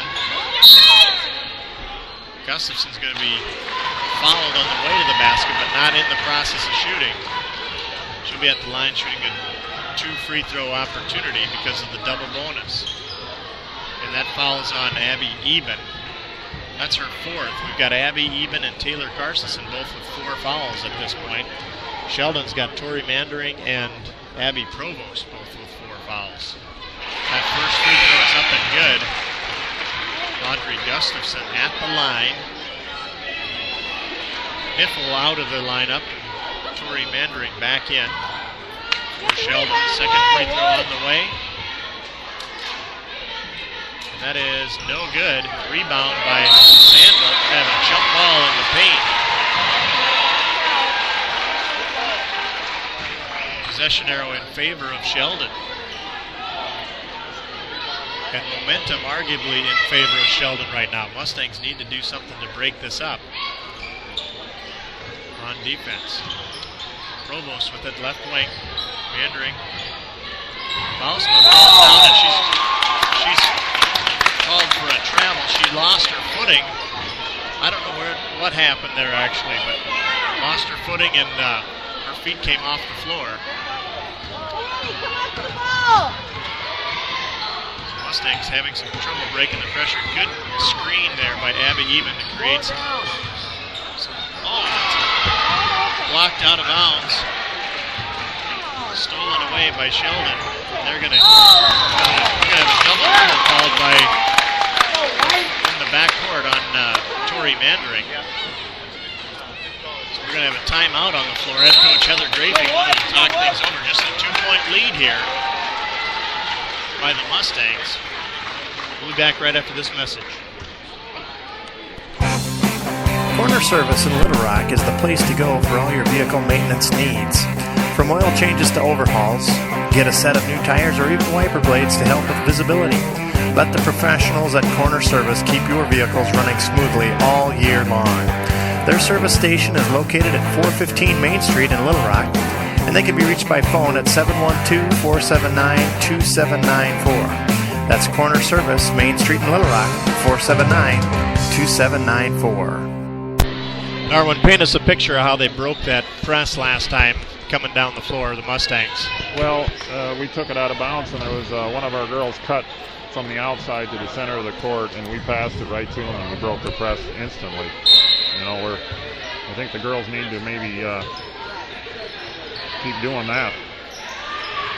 Has a tendency to kind of open things up, too.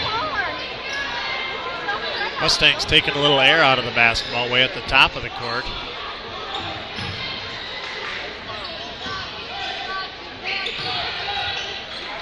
Pass into Carstensen and then back out to Keely Cruz, who's in the half-court loop there. They're going to go inside to Carstensen. Back out to Keely Cruz, so they're taking some air out of the ball. Just a 2-point lead. Going to make Sheldon foul. And there's a foul committed on Bausma. And that's 9 team fouls on Sheldon, so that's going to put Sandvold at the line. Free throws are going to be really important here.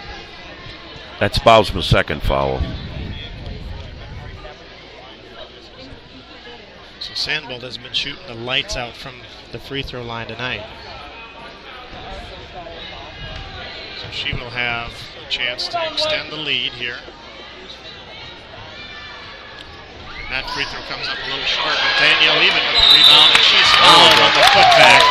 Good hustle on Danielle's part to get that ball. She took it out of thin air. That falls on Emily Johnson. It's just Emily's first foul of the night. 10 team fouls both sides of the ball now. Double bonus everywhere. Minute 19 on the clock. Mustangs with a 2-point lead, and Danielle Even with a chance to extend that here with this free throw. And she comes up short. She'd like to have that one back. She'll get another opportunity here, making a 3-point lead.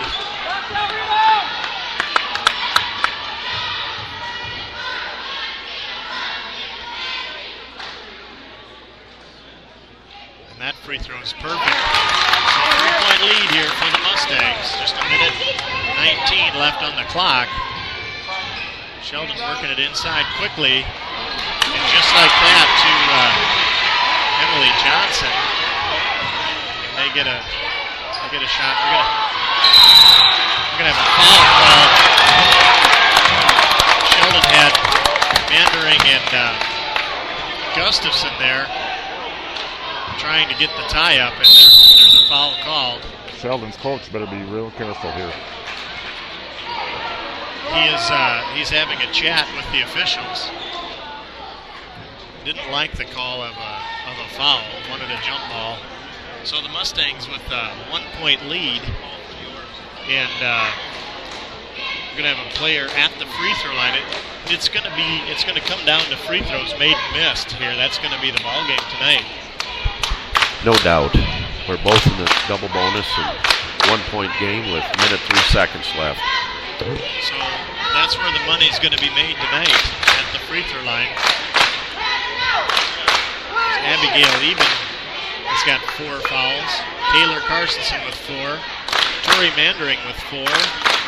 Audrey Gustafson now with 4. And Abby Provost with 4. So there's a few players that have really got to watch it in this final minute of play here.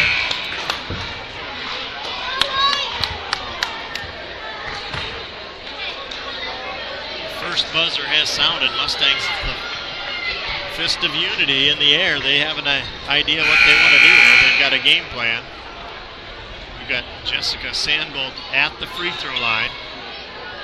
She'll be shooting 2 on the double bonus. If she can hit both of these, that's going to be real huge.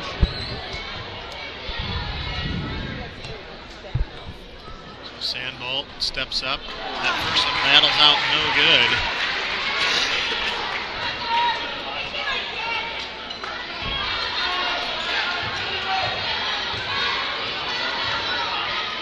Second free throw up and on the way. And that one is good. 2-point lead here for the Mustangs. 52-50, a minute left. Tori Mandering at the top of the key.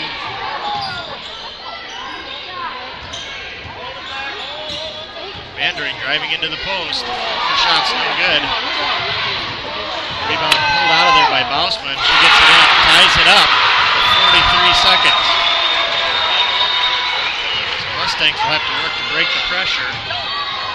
There's a pass by Sandholt, no good. And put back. It's going to be a call on Carstensen. You can't be any more straight up than that on defense, but she's going to be called for the foul. Emily Johnson will be at the free throw line with a chance to give Sheldon the lead. Carstensen coming out to a big round of applause from the Mustang faithful. Mariah Terhark will go in her stead.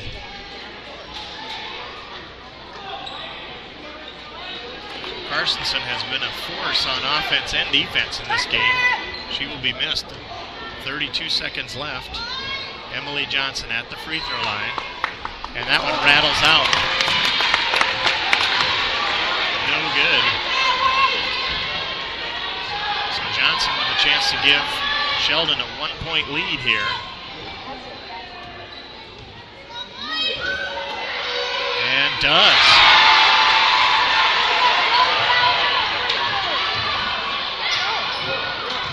It's a good pass ahead to Keely Cruz. Keely puts it up off the glass. No good. And by Danielle Lehman, giving Mustangs a 1-point lead. 54-53.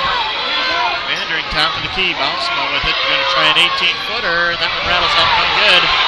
Danielle Lehman with the rebound. We're going to have a jump ball called. The possession arrow is in favor of the Mustangs. That's big for the Mustangs. We're going to timeout called here. We're going to have a full timeout call. But I think the Mustangs just got the momentum to swing in their favor a little bit with that hustle.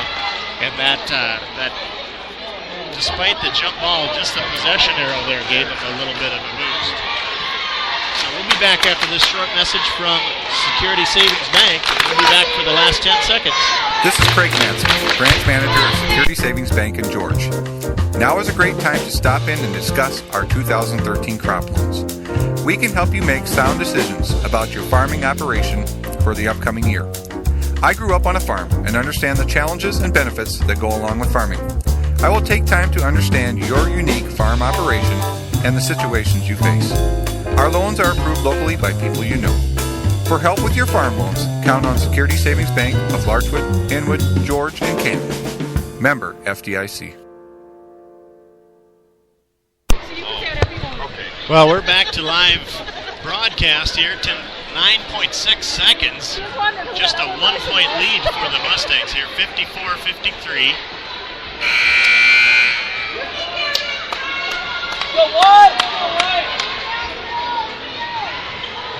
Mustangs will inbound on the far end of the court. Going from our left to right. Danielle Lehman to inbound. I dare to bet they're going to try to foul somebody here. Keely Cruz takes it on the inbound, and Tori Mandering commits her 5th and final. If that's on her, it should be her 5th foul. And that's going to put Keely Cruz at the free throw line. So Tori Mandering out and Abby Provost in for the last 7.9 seconds. Keely Cruz at the free throw line, shooting 2 free throws on the double bonus.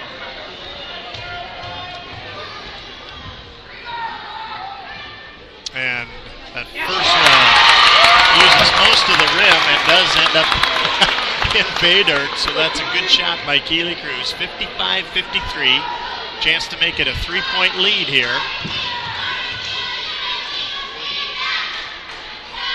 And that one rattles off.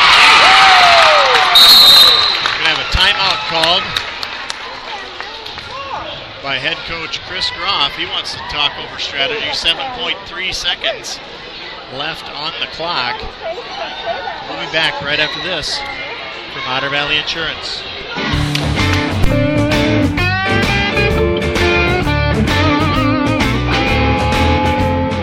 Are you looking for more protection against bad weather hitting your crops than federal crop insurance alone can provide? Otter Valley Insurance now offers total weather insurance, providing supplemental coverage against drought, excess moisture, heat stress, and fall freeze. And the program pays out automatically when bad weather hits. That means no paperwork and no adjuster coming out to your farm. Call Otter Valley Insurance at 712-475-3325 to learn more and get a free quote today. That's Otter Valley Insurance at 712-475-3325. Otter Valley Insurance and Real Estate in George. And we're kind of talking over the clock situation, Dar. It looked like they had 7.9, and then they inbounded the ball and then got the timeout. It's only 0.6 of a second, but that can be everything in this. That's huge. Yeah, so I don't know why they inbounded it instead of calling a timeout, but nonetheless, Sheldon to inbound, just 7 seconds. Katie Niffel gets it out. There's a tip ball, and the time expires.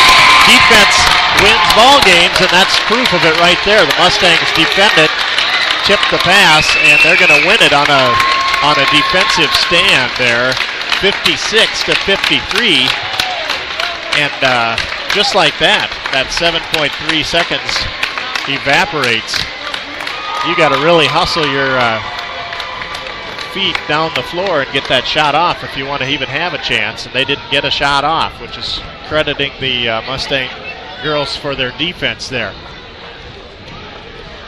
You know, you really got to give the Sheldon girls credit for coming out the second half and really stepping it up. They really did. Well, we'll be back to recap some first game statistics after this message from our sponsors.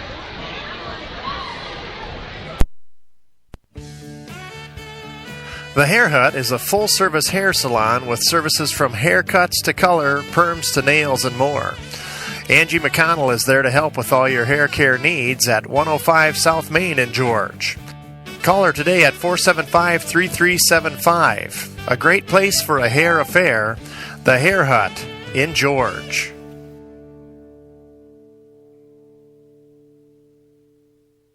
Country Boutique in Rock Rapids is a full-service floral shop with everything you'd need from a romantic bouquet to home or office decorating for any season. They have an impressive selection of gift items for every budget, a framing gallery for photographs or paintings and memorabilia, a formal wear specialty store for weddings and proms and other formal occasions, and much, much more. Get an instant coupon worth $5 that you can use on your next visit by texting CB Flowers to 72727. Again, just text CB Flowers to 72727 and an instant coupon worth $5 off a qualifying purchase will be sent straight to your phone. That's the Country Boutique in Rock Rapids, Iowa, 712-472-3668. Well, let's talk some statistics here. First half here, we're looking at a victory here for the GLR girls, 55-51. Quarter scoring, the only quarter where it was dead even was the second quarter, 15-15. Correct. Third quarter, the Sheldon girls came out of the woodwork and had actually beat our girls 10-9. And the final quarter, 22-16. Yes. So the Mustangs, with their first quarter lead, ended up earning their victory. Yep. Just a tremendous job by Sheldon, nearly taking the game away from their full court pressure. But credit the Mustangs for keeping their cool and getting that done. Statistically, from the field goal percentage, in the aggregate, 3-pointers and 2-pointers, 35% for the Mustangs, which is 16 for 46 on the night from the field goal area, 19 for 26 on the free throw line, and that's where they made their. Our free throw percentage was unbelievable tonight. We did really well. 73% is good. Any night you can shoot that, but especially when you're shooting 26 free throws. Yeah. That's exceptionally. If you're shooting 3 out of 4 on the night, that's great to get 75%, but that doesn't add a lot to the point scores. One thing, if you look at the 3-pointers, we were 4 for 9 for 44%. That was good. That was good scoring from the outside for our girls. Very good stuff. Now Sheldon, 16 for 33 from the 2-point inside the arc. That's 48%, and then 3 for 12 for 25% from 3-point land. They shot 19 for 45 overall for 42%, and then free throw wise shot 10 for 22. So 26 to 22. One of the statistics that Kenny always likes to talk about are the number of free throws attempted. The Sheldon girls tried 22 and hit 10, and our girls tried 26 and hit 19. Yep. And that indeed is the difference in the ball game tonight. Yep. Individually, we can go over some individual scoring statistics, unofficially of course, but Keely Cruz with 16 points. She had 2 steals. Abby Even with 4 points. Defensive rebound. Jessica Sandbolt with a good showing tonight with 13 points, only committing 1 foul. Taylor Carstensen with 6 points. And Danielle Eben with a big game tonight, 16 points, 4 defensive rebounds at least, and we know that that's probably more. These are unofficial stats, of course. And then that rounds out the scoring and statistics for the Mustangs. Sammy Klein-Waltering chipped in 2. Tori Mandering with 6 points. And Allie Jungaward chipped in 2.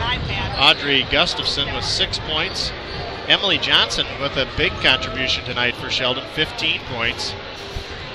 I've had an opportunity to watch Emily from her grade school years on up. A tremendous athlete on the softball field.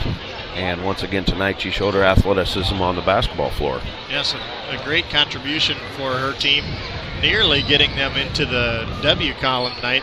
Katie Niffel with 7 points. Janessa Hollis with 3 points. Krista Bosma with 10 points. And I think I've just got a couple other players look over. Abby Provost doesn't look like she had any points tonight, which is a tremendous job defensively for the Mustangs to hold her scoreless in this victory. So again, 55-51 for the Mustangs' victory over Sheldon here tonight. Provost was a threat on both ends of the floor, but did not score a lot of points. And she did do some rebounding, but they held her out of her normal rhythm tonight. So credit the Mustangs for a great showing. And Darwin, they ended up hitting enough free throws to make that a W tonight. Well, you know, that's always the most crucial part of basketball is making the free throws when it counts, and the girls did it tonight. Yep, free throws and defense. They did. The Mustangs ended up earning their bread and butter tonight on the defensive end of the court and hit the free throws when it counted. So we'll be back after a couple messages from our sponsors. Thanks for listening to the GLR Radio Network.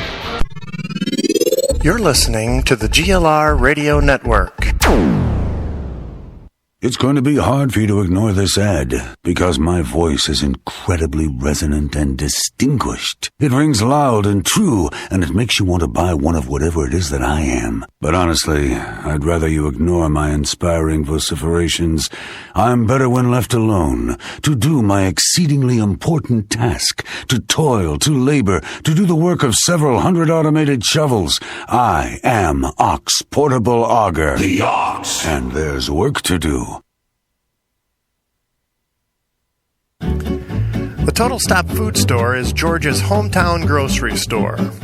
Not only will you find a complete selection of fresh produce, meats, dairy products, and groceries, but you'll find the kind of excellent friendly service that you'd expect from your hometown grocery store. See the fine, friendly folks at your friendly hometown grocery, the Total Stop Food Store on Main Street in George, 475-2825. That's the Total Stop Food Store in George.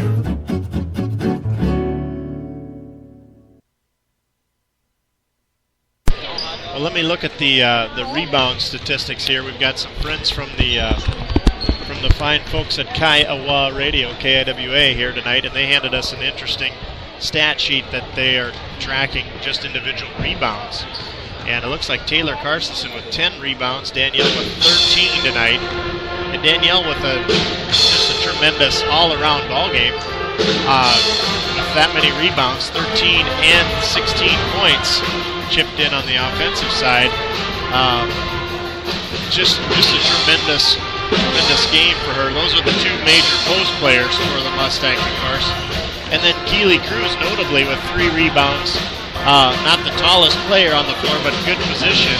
Now for Sheldon, Emily Johnson grabbed 5 rebounds. Krista Bausma with 7, and Abby Provost with 3.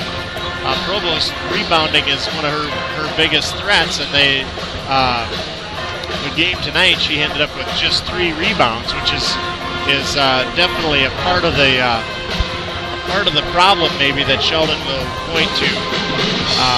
She just didn't have position when she needed to, maybe, or something like that. But credit the Mustangs for doing some good boxing out, keeping her out of the paint for those putbacks, and holding her scoreless tonight.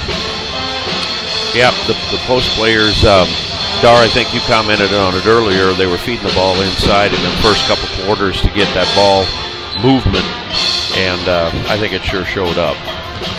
Yeah, they were getting, especially the first half, they were getting some really good looks inside to the post players. Sheldon made an adjustment and shut that down for the most part, especially in the third quarter, and that made a big difference, almost the difference in the game. Well, we're about 7.5 minutes here from the second half of our doubleheader. Sheldon boys against the GLR boys. And we will be back after a message or two from our sponsors.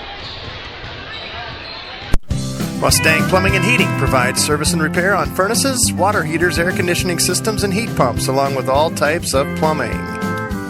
Speaking of water heaters, Brandon and his crew replaced our water heater last winter for us, and the prompt and thorough service he and his team provided was very much appreciated.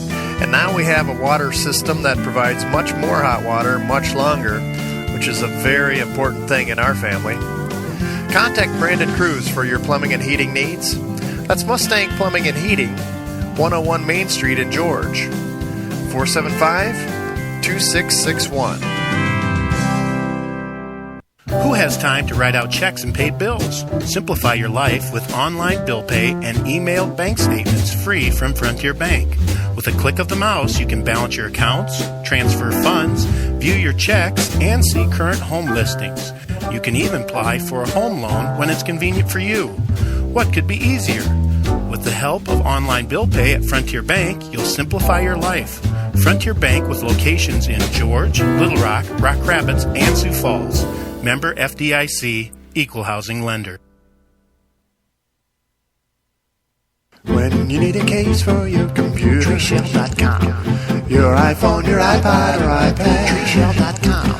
When you need a case for your Kindle device, nobody makes them near as nice. TreeShell.com.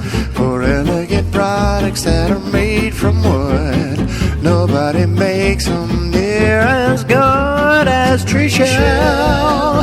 TreeShell.com. TreeShell.com. Well, we want to thank our fine friends at TreeShell.com. Glenn, I want to show you this case.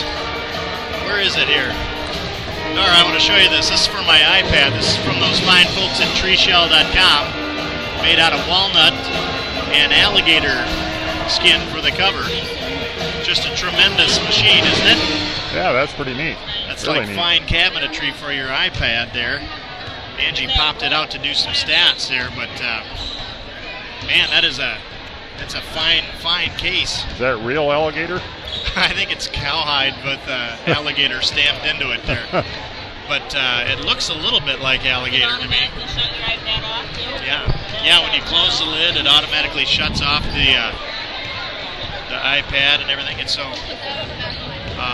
it gets a little too heavy for Angie to hold that much weight in her hand. So she takes it out for the stats time. But so that's our fine folks over at TreeShell.com, one of our premium sponsors here on the GLR Radio Network. That's dandy. That's a Jim Dandy. So, Kenny, if you're out there listening, I can't wait for you to see this case. Yeah, I'd say big hi to Kenny Schilling, who's laid up. He's a little under the weather tonight. Yes, he is. So, Kenny, just to give you an idea, if you're not here, I don't need one guy. I got to have two guys to fill in your spot. So. He's tough to replace, isn't he? He is. So we wish you every success in your repair there, Kenny. Get well soon. And also want to throw a shout out to Brian Anderson, who was going to sit in the co-host booth tonight, and he's a little bit under the weather as well. He said that the Lord himself might have to pull a Lazarus to get him here tonight to broadcast. So I want to wish him a speedy recovery as well. Well, we're about 3.5 minutes. We're listening to the GLR Pep Band trying to jazz up the crowd here. And they're playing that song, the Hey song. What is that song called? Hey! What is that song called? That's actually got a name, but it's a weird name for a song if you ask me. But they're playing a good pep band there tonight. And everybody just at a fever pitch for the second half of our doubleheader in this Siouxland Conference matchup here between GLR and Sheldon. Well, Dar, your insights would be appreciated here as we look at the matchup here tonight. What are the Mustang boys going to have to do to make an impact here early on? Well, inside we're kind of outmatched with Sheldon, but we still have to go out and get the ball inside, because when you get the ball inside, it opens it up from the outside. So I think we just got to keep to doing what we've been doing and getting the ball inside and passing it outside and just switching things up, because our outside guys are going to get the good looks yet, but if we can just get the ball on the inside, it kind of opens it up from the outside. So now I will say the Mustangs boys came up just 2 points shy in their last outing, but had really made some strides doing that, getting it inside. Jesse Korselman a couple times, and he made a couple of good shots inside, and then that started to create, like you say, some of those transition buckets. And I think we had 3 or 4 players with a three-pointer in that game as well, so that it can create some unique opportunities. Hay had 2 3-pointers, I know for sure, and that's the kind of transition buckets we need off of that inside-out type of basketball. So we can hope that their offensive strategy will be successful here early on. And Sheldon has played very well this season. If I'm not mistaken, they are undefeated except for one game. I think that was to Boyden Hall, if I'm not mistaken. So as far as I know, they've only lost one game so far this season. And of course, the Mustangs hope to make that 2 tonight. We'll see what they can do here. Sheldon's had a good season thus far. So we're a minute out. We'll be back after this quick message from Ben's Plumbing and Repair. Ben's Plumbing and Repair in Little Rock is a full-service, licensed plumbing contractor. Whether you're working on a brand new construction site, a remodel, or just need some repairs on existing plumbing for residential or commercial property, Ben's Plumbing and Repair is who to call at 712-348-5555. Ben even has a camera that can detect plumbing problems and diagnose issues from the inside of your pipes. See a great video of Ben Eikens, the owner of Ben's Plumbing and Repair, on our sponsor page, and give him a call at 712-348-5555. That's Ben's Plumbing and Repair in Little Rock.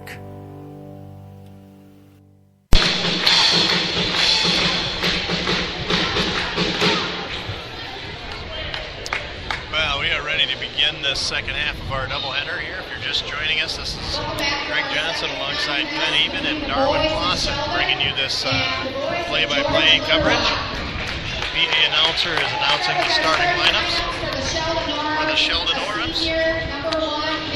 Senior number 1, Nate Olstra. Chris Balster, number 3, a 5'11 senior. Dallas Enema, 6'7 senior. Matt Dykstra, 6 foot senior. And 53, James Grader, listed as 6'8 senior. So Sheldon has a couple of pretty big on the opponents here. Reed Guzzi wearing number 1. Jesse Corseman, a 6'5 junior.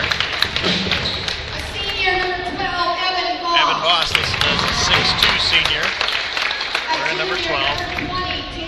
Tanner Versteg listed as a 5'11 junior. Wearing number 20. Austin Haingay wearing number 23. He's a 5'10 junior.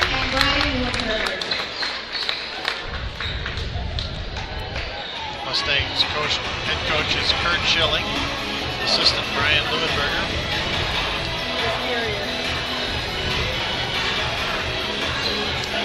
So we're ready to get things underway here.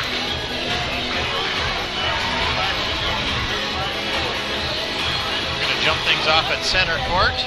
Jesse Corseman. And I believe Gradert will jump off at center for Sheldon. I don't know if you mentioned it or not, but the last game, Chris Balster did not play, so this will be the first time we see him. That's Dallas Enema jumping it off at center.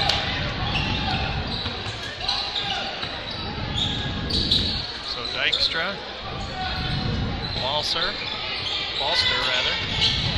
Olstra drives down to the baseline and hits about a 12-footer from the baseline on the left side. Breaking the ice right off the bat for Sheldon. The skip pass right away to Versteg trying a three-pointer. Comes up off the back of the rim, no good. Pass inside to Gradert. And he's going to be a hard job tonight. We're going to need backside help on him.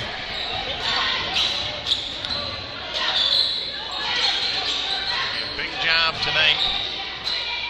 Sheldon with a 4-point lead. Here's Evan Voss with a three-pointer. Rebound tipped by Corseman. Haingay trying a three-pointer, drives it into the post. No shot out to Versteg, and he's got a 12-footer to go. 4-2. Olstra drives it all the way to the paint. Nobody picked him up. Nathan Olstra, 6'3 senior, very quick to the basket. Just like that, it's 6'2 Sheldon. If we're going to have success, we got to get back on defense as quickly as possible. These guys are going to run you. Haingay tries a three-pointer from the left wing and rattles out, no good. Good move by Dallas Enema. Spin move all the way through the post and right to the glass.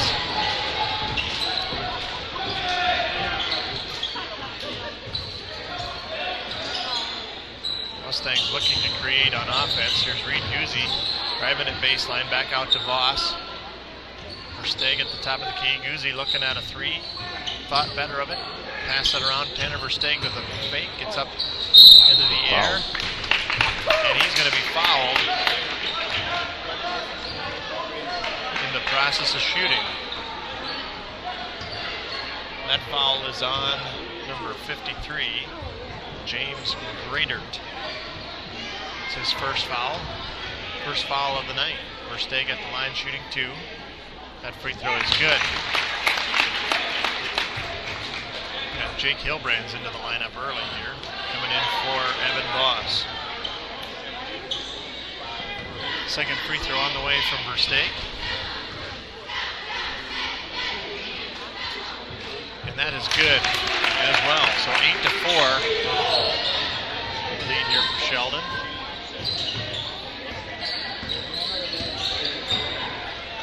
Ulster inside to Grader. Tries his shot, well defended and no good on the shot. Tanner Versteeg with the rebound, quickly ahead. Guzzi back to Versteeg. Long pass to Hilbrands, clear across the other side. Versteeg tries a three. Tanner Versteeg. Some early scoring. The pass nearly dropped out of bounds by Ulster, but he gets it back. 8-7, Sheldon with the lead. Oster with it at the top of the key. Ellis Enema, guarded by Hayengay. Inside to Grader. Grader misses the shot. Versteeg with the rebound. Ahead to Hayengay. Mustangs doing a good job on defense there, despite the height difference. There's a pass inside, a little too high for Jesse Corseman, but the right idea. They might need a little more trajectory on that lob, so he's got time to get under it. Tanner Versteeg with all of the Mustangs' points to this point, 7 points and 8 points for the Oravs. Ulster lost the handle again, gets it back. Dykstra, here's a pass. Somehow Hayengay got that down to the... How did he get stopped on that? How did he get his momentum stopped and get the shot off? There's going to be a foul called. Dennis Enema got that foul. Dallas Enema. Surprised look on Dallas's face there that there was a foul called, but Hayengay will be at the line nonetheless. And that free throw is good, so it's tie ball game. 8-8, 4:12 left. Second free throw good, and Hayengay gives the Mustangs a 9-8 lead. So they have done a good job just staying calm here and executing their strategy. Going to have a move inside to Dykstra, driving it in. Jesse Corseman committing his first foul. No shot on the play.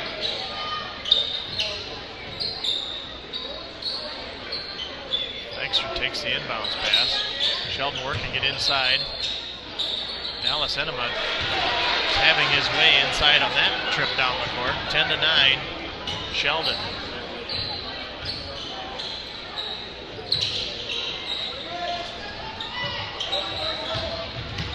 Jake Hilbrands with the... I don't know, was he trying to pass that or? No, I think it was blocked, but the ref didn't see the block. Well, definitely not a typical move. Jake Hilbrands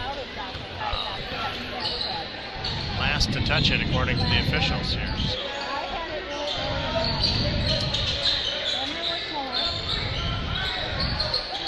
Number 35 into the lineup for Sheldon. Is that Dallas Enema that hits that?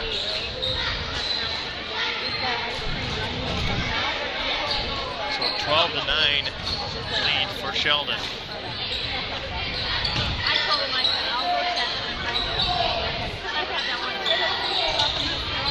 Reed Here's Austin Hangay. Three-pointer and hits it, tying the game at 12. Long three. Here's Ostra inside at 35. Colin Altizen.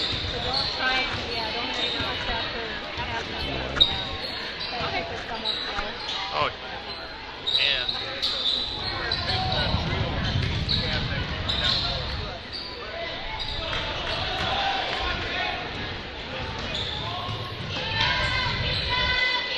so Altizen with it at the top of the key now to Ustra. And Ustra clear across the court. Ballster, no good on the shot. Good rebound by Corson. Reed Guzzi with the ball across the timeline to Hangay. Versteeg working on the Aura defense.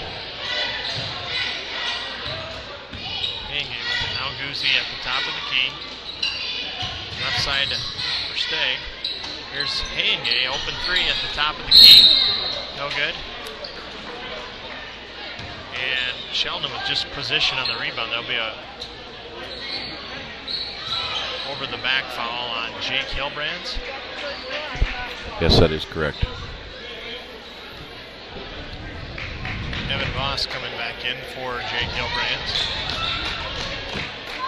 Sheldon with a 2-point lead here. Minute 34 left in the first period. Just 2 team fouls on each side of the ball. Walster drives it all the way to the basket. Puts up a left-hand layup. Somebody needs to step in and take a charge there.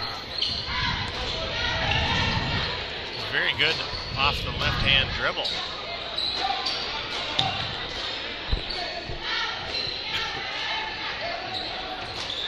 Pass inside, tipped. This time last touched by Sheldon. Altizen, I think, touched it last.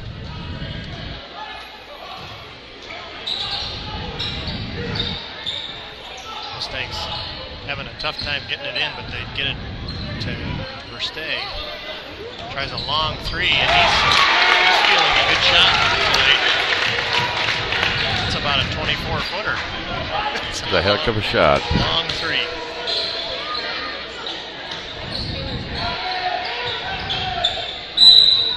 Enema driving down baseline. He's going to be fouled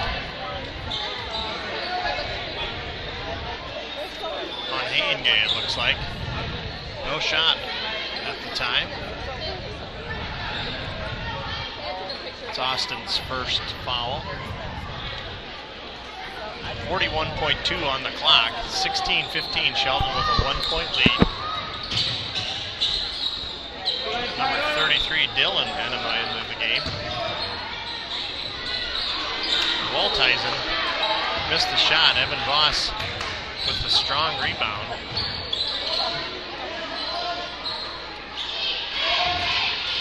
They'll probably go for one here, I would imagine. 20 Maybe seconds content to just run her down for that last shot.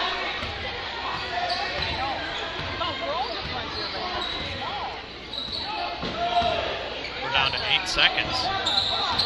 Versteeg's going to try a three-pointer. It's no good. And Jesse Corseman, I think, is going to be called for a foul on that rebound. Sheldon will inbounds the ball. Going from our left to right. Jordan Cruz will check in. Jesse Corseman taking a seat with 2 fouls. Long shot attempted, and it's no good at the buzzer. Three-quarter court, it's a long way to hit that from. So after 1 period of play, Sheldon 16, the Mustangs 15. We'll be back after this from the total stop. The Total Stop Food Store is Georgia's hometown grocery store.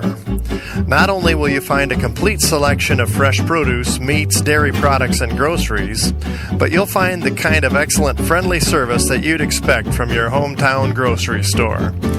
See the fine, friendly folks at your friendly hometown grocery, the Total Stop Food Store on Main Street in George, 475-2825. That's the Total Stop Food Store in George.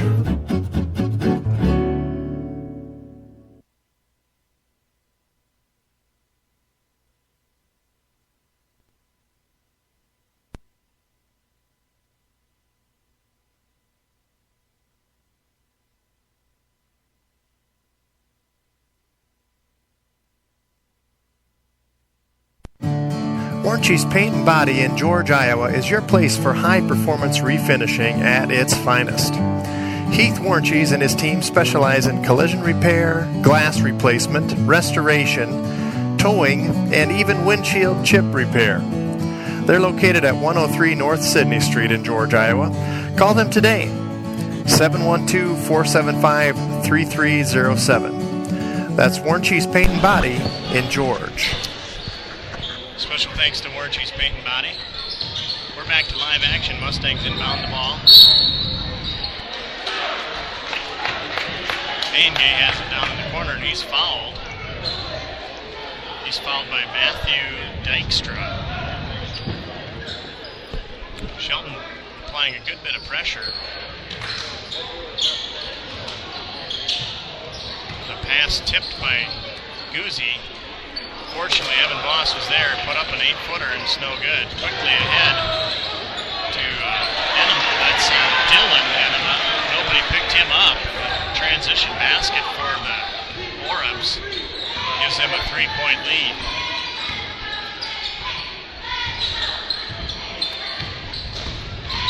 Steg driving it in. Here's Jordan Cruz from 15.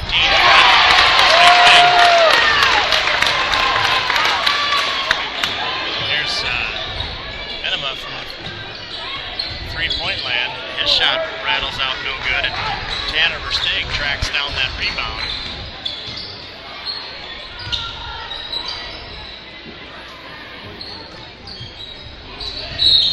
Versteeg's going to be called for a travel. Feet a little too quick for his dribble there. Yes.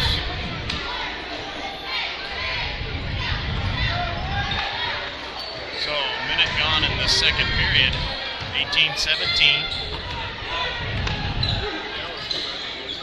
Grader back into the lineup for the Orabs. Here's Enema driving it in. No good, and Mustangs with the rebound. Evan Voss, good position there.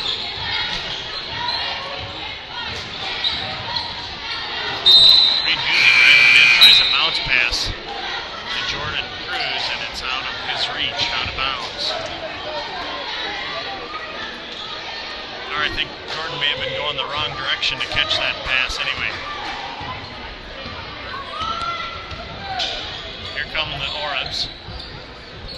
The pass underneath, good defense by Tanner Versteeg. Knocks it out of bounds.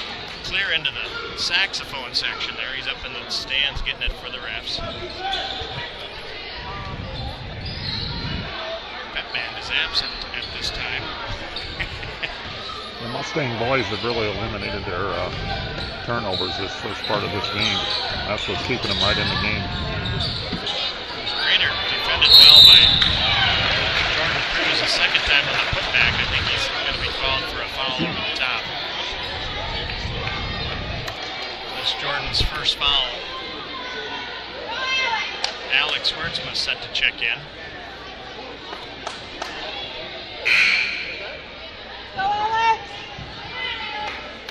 Come in for Jordan. So Jordan Cruz with the 15-footer early on, but he commits a quick foul, and he's out of the lineup for now. 20-17. Rebound controlled by the Mustangs off the missed free throw. 6:12 left in this first half. Mustangs trailing by 3.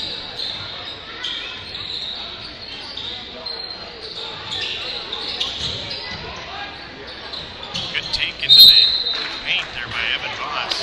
shot a little too hard, but tipped out of bounds. Last touch by the Orbs.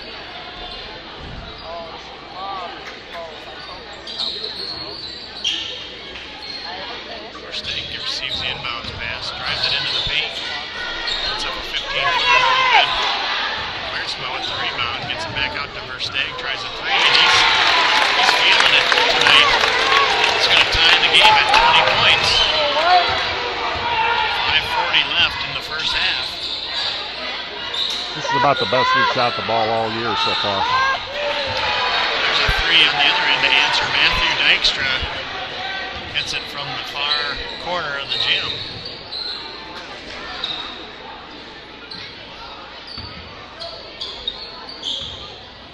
That gives Sheldon a 23-20 lead.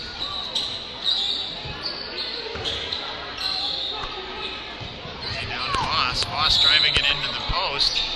Gets his own rebound off a missed shot. Puts up a puff shot, and it's no good. Grader trying a 15-footer. It's no good.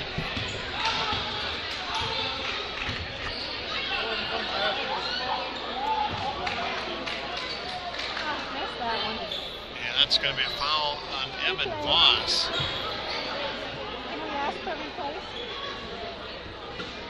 It's his first. Sheldon quickly inbounds. Well defended there by Evan. Shot's no good, and Mustangs with the rebound and possession. 4:44 left.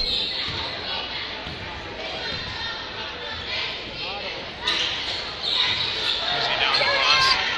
Wiersma has it tipped away, gets it to Voss. Back around the horn. Here's Evan Voss trying a long three-pointer. No good. Grader with the rebound. Quickly ahead to Ostra.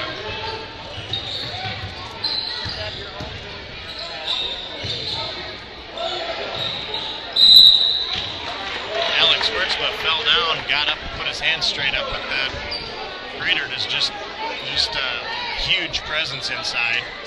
Took the ball strongly to the hoop, and he's going to be fouled by Alex Wiersma. Evan Voss out of the game. Jake Hilbrand's in.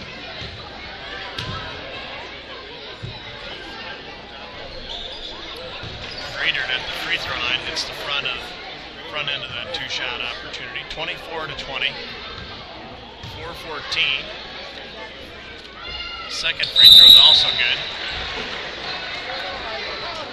Grader's going to come out, replaced by Thomas Brown. Grader hits both the free throws and takes a seat for a breather.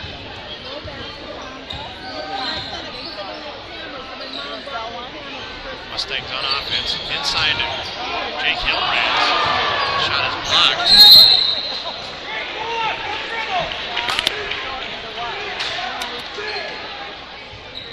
Sheldon nearly gets the save on it, but stepped out of bounds on it. Big hustle play there by Dallas Enema. Gay trying a three. That was below the rim, but came back out. Enema working it inside to Matthew Dykstra. It's a kind of a reverse layup, and that's 7-point lead now. Orum's 27-20. Mustangs have come up dry in the last three opportunities down the court, despite some good hooking shots.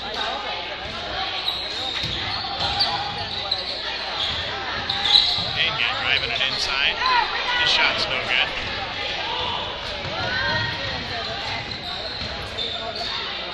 And nobody picked up Christopher Balster. Ari takes it right to the hoop again. Got to stop the penetration.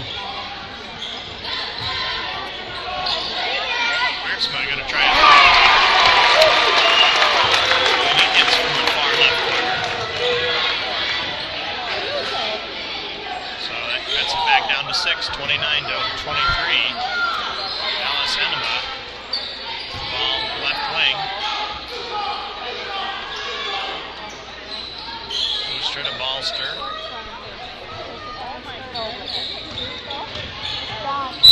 again. He's got to be left-handed.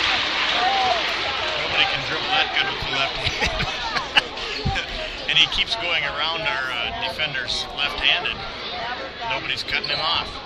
This time he gets fouled about at the 8-foot mark.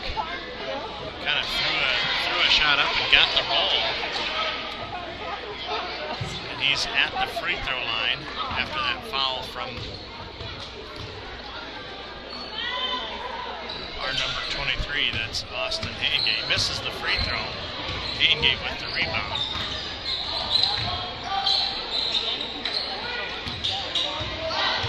Staying with it out to Guzzi. Good ball fake. Gets the shot off, no good.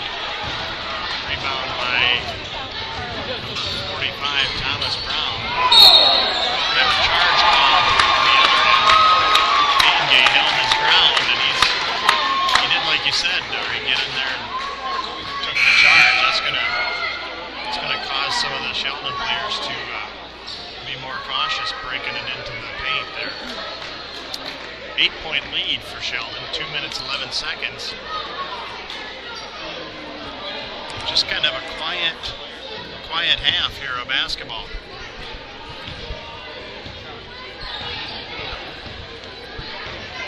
Mustangs working it up the court. Set on offense.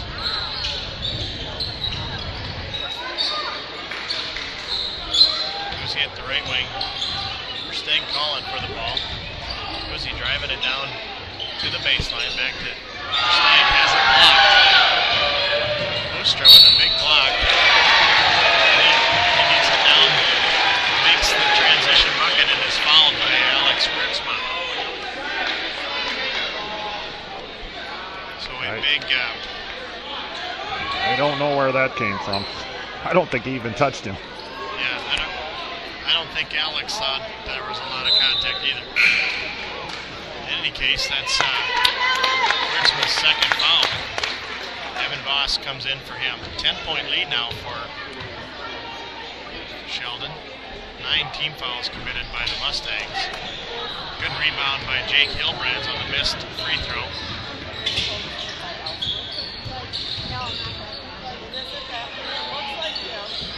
Sheldon with a lot of length out there, a lot of long arms. Here's Reed Guzzi with a three-pointer. No joy. Ulster with it, working to the left again. There'll be a foul call on the Mustangs. That's on Reed Guzzi. So that's 10th team foul. Yes, it is. And that's going to be 2 free throws now the rest of the half.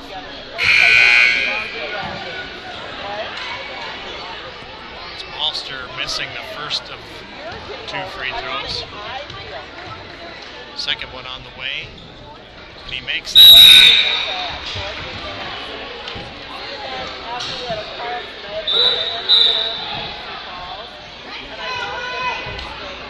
Ulster taking his time coming out of the game. He's got a replacement in, and the coach is hollering at him, "Get over here, you're out." I don't think he wanted to come out. At least he didn't stand there and try to make his case. Mustangs on offense here. Steg driving it into the paint. Jumps up, gets his own rebound. Shot no good. Loss at the putback is fouled on the putback opportunity. That's going to be on Thomas Brown. Boss will have some free throw opportunities here. It's Brown's first foul. Less than a minute left, 57.5 on the clock. That free throw's no good by Voss. Has a chance to cut it to 10 points here. The second free throw, and that one is good.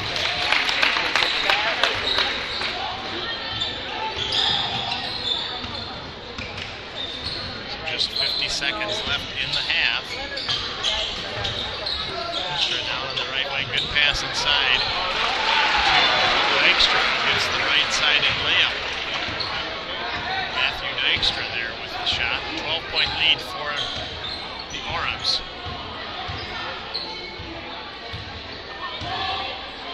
30 seconds left. Oh. There's a steal there by Ustra. Just took his place in the passing lane and just caught the ball. Ustra across the timeline. Matthew Dykstra. Hunter McDonald in. Gradert inside. Well defended there by the Mustangs. 2 seconds left. That shot from half court is no good as the buzzer sounds. So a 12-point lead here for Sheldon. 36-24. And we saw a lot of good things from the Mustangs in that first half. With just the last couple minutes, Sheldon opened things up a bit. So we'll be back after a couple of messages, and then we'll set up for Coach's Corner with head coach Heather Grafing.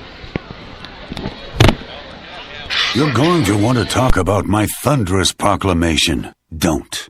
I prefer exclusion. To be overlooked, neglected. Would you prefer to park the skid loader outside so I can have a spot in the machine shed? Probably so, but trust me, the attention only makes me angry. That's the thing about Ox portable augers from Sudengay. We don't need much, just a few 100 tons of grain to move. The Ox.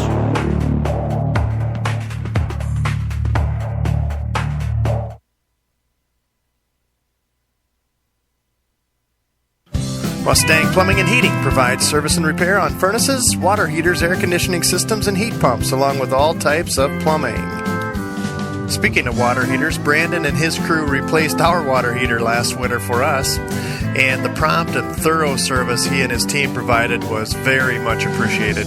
And now we have a water system that provides much more hot water much longer, which is a very important thing in our family. Contact Brandon Cruz for your plumbing and heating needs. That's Mustang Plumbing and Heating, 101 Main Street in George, 475-2661.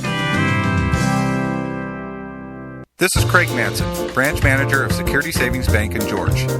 Now is a great time to stop in and discuss our 2013 crop loans. We can help you make sound decisions about your farming operation for the upcoming year. I grew up on a farm and understand the challenges and benefits that go along with farming. I will take time to understand your unique farm operation and the situations you face. Our loans are approved locally by people you know. For help with your farm loans, count on Security Savings Bank of Larchwood, Inwood, George, and Canton. Member FDIC.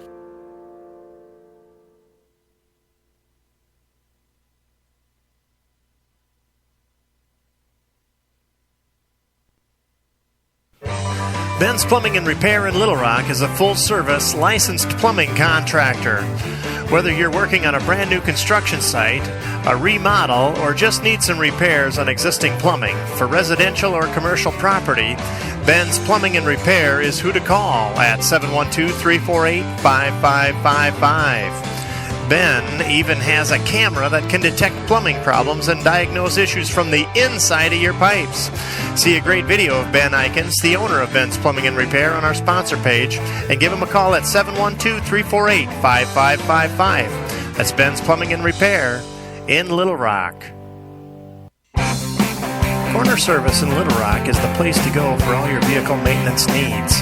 From oil changes to overhauls, get a set of new tires or even wiper blades to help with visibility. Let the professionals at Corner Service keep your vehicles running smoothly all year long. Their service station is located at 415 Main Street in Little Rock, and they can be reached by phone at 712-479-2794. That's Corner Service, Main Street in Little Rock, 479-2794.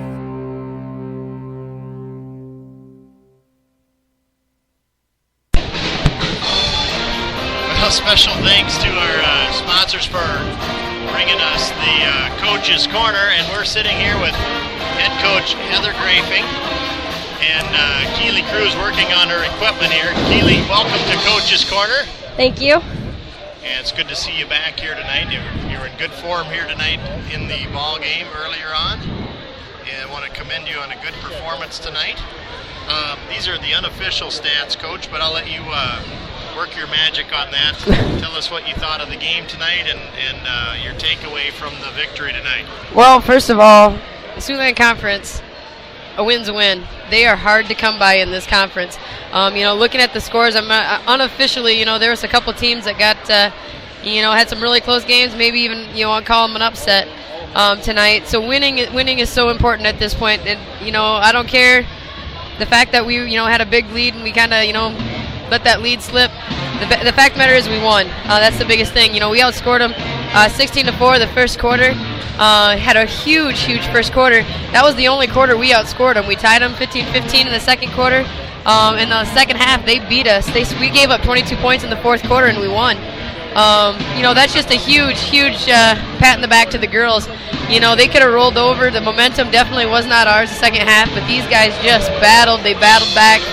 Keely, it was fun to see her out there tonight. Our first game back was last Friday, and you could tell she was just getting her legs under her. But tonight she started playing like Keely again, and that was fun. Taya Graham being out right now, we needed that defense back from her. I hope these guys don't think they can just tag team now and one comes in and then the other one goes out, because we need them both on the floor. But right now they're sure doing a great job. Yeah, Keely, tell us how your knee is feeling so far.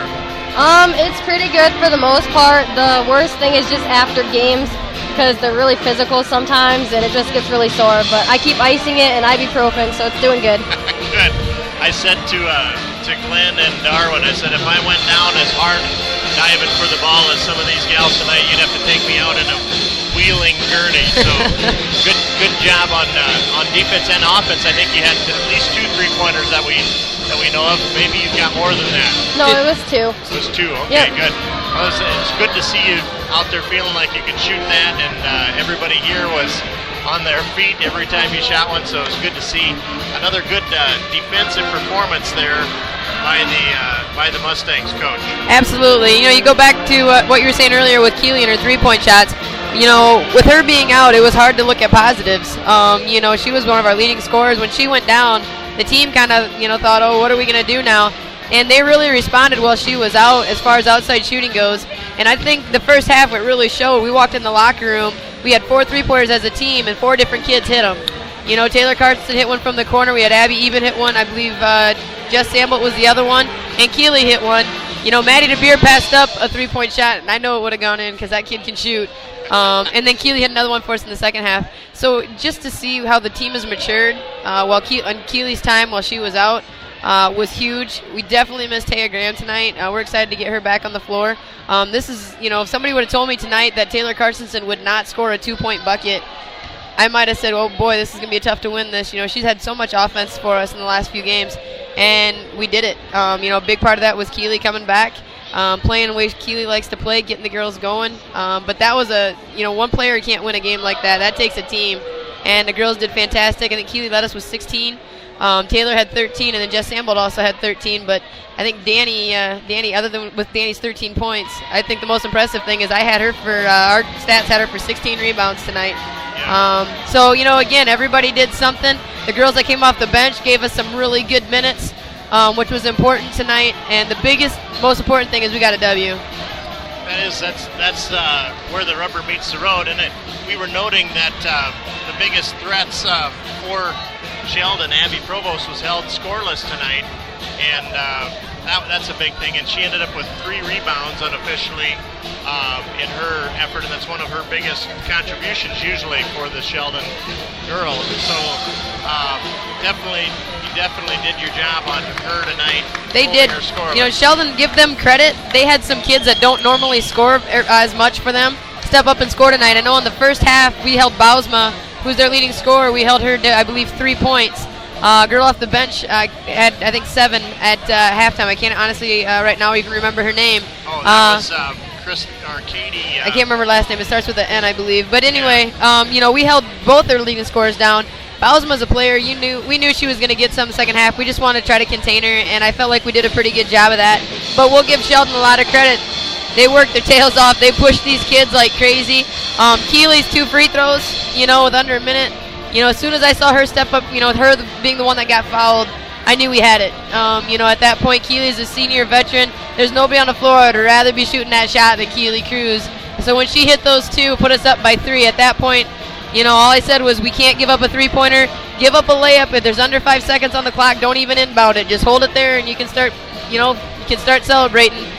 We were not going to give up that three-point shot, but in order to play like that, we had to have Keely hit those big free throws, and she did it, and that was huge. Those were her 2 biggest points by far the whole night. Keely, I'm going to put you on the spot a little bit. Tell us what went through your mind when you had those 2 free throws. I just knew that I had to stay calm, and the nerves didn't get to me at all. I just knew it was just like in practice, and I just hit them both. Yeah. All in all, I think the free throw percentage was remarkable tonight. We have unofficially 19 of 26 attempts, and pretty even on the other side of it. There's 22 free throws attempted by Sheldon. So all in all, that's definitely a difference maker. 19 for 26 from the free throw line. That's almost like there almost ought to be a slice of pizza in there or something. Yeah, not quite, because as a coach, I'm still going to pick on the fact that they missed 4 of those in the fourth quarter. So I'll give them a high five and tell them good job, but the coach in me says it's still got to get better, but I'll give Keely a lot of credit. She hit those 2 when we needed them. Very proud of the girls, and boys are playing really hard right now, and we're just going to go cheer them on now. Hopefully they can come out with a W too. That sounds good. Well, that's head coach Heather Graping, and we've got Keely Cruz here in the lineup. I want to thank them for joining us here in Coach's Corner, and it's always a special time when we have a chance to talk over the highlights from the girls' game earlier, and I want to thank our sponsors for helping us bring that to you. So we are live and underway here, 3rd period underway, and Sheldon with the basketball. Alice Enema over to Gradert at the baseline, and his shot is no good. Mustangs control the rebound. Mustangs trailing by 12 points.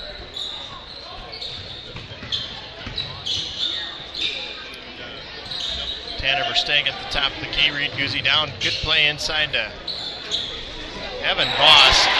That's a shot that fell. That is an amazing bounce that it took for him. There's a good hustle by Hayengay. Down in the paint, takes it away from Ballster and gets it to his teammate. Mustangs across the timeline. Evan Voss trying a 3-pointer and hits it so quickly out of the gate. Mustangs coming up with some big plays. 36-29. And head coach Claude Struve wants to talk things over. And just like that, out of the gate, Mustangs coming up with some big plays. I got it in position a little late. What happened on the first score? Evan just shot it, and he Evan, inside about what was it, about a 5-footer?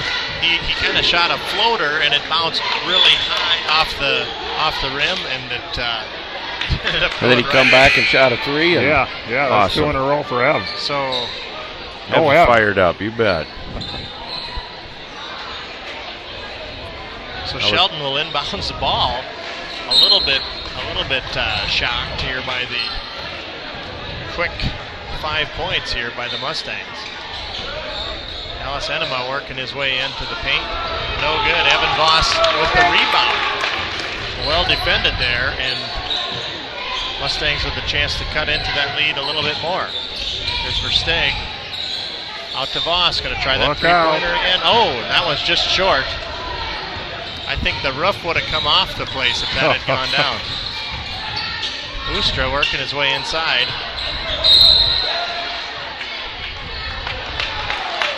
Ball last touched by Sheldon. Goes out of bounds on the far end of the court there. James Grader touched her on the way out. So Versteeg bringing the ball across the timeline.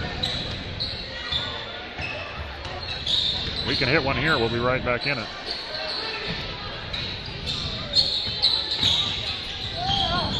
Pass out to Hayengay, top of the key. Works his way left. Gets it inside to Voss. Oh, he had a nice little up and under, but a little too strong. Quickly ahead to Ustra. So quick on the transition. And just took it straight to the basket. 38-29. It's been our problem. We have not been able to get back on defense. They've been scoring a few layups on us. Guzzi hands it off to Evan Voss. Gets another three. And that's a 6-point game now all of a sudden, 38-32. Hands up, one. Balster up in the air to Ustra. Inside to Enema. There's Ustra Traveled. And he is fouled during the shot. It's going to be called on Evan Voss. It's his second foul. Having a consultation here. The officiating staff. They talking about the Pizza Ranch buffet afterwards, or what are they talking about, Glenn? I don't know. There was a little discussion on a three-pointer that was shot, and it was a 2-point shot, and they gave Mr. Voss three. That's correct. That was a surprise to me. It's actually a 2-point shot. They're going to adjust the score. 2 to 3. So it's 38-31. So that Evan Voss three-pointer is a made 2-pointer instead.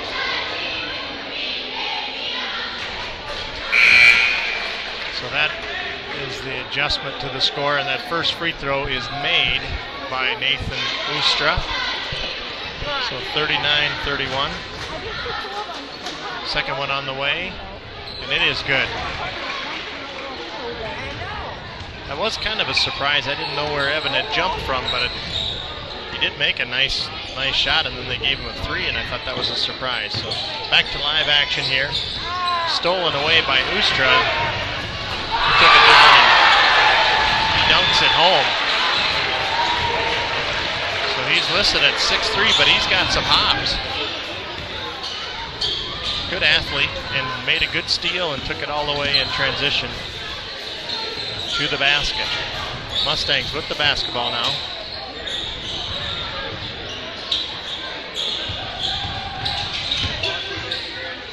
And there's Tanner Versteeg. That one is a three-pointer from the right wing. That one is good. There we go. We got back on defense there. We got a steal. Evan Voss making a quick move into the defensive spot. Tanner Versteeg tries a long three. It's no good. Long rebound out to Sheldon. So 8-point lead now for Sheldon, 42-34.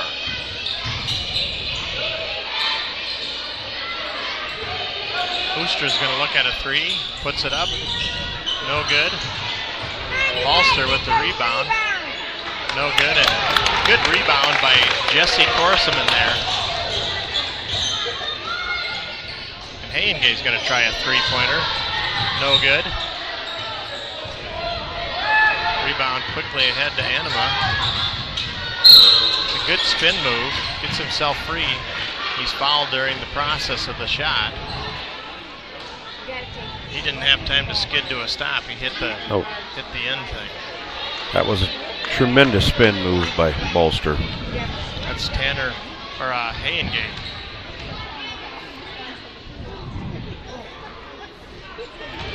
With the foul.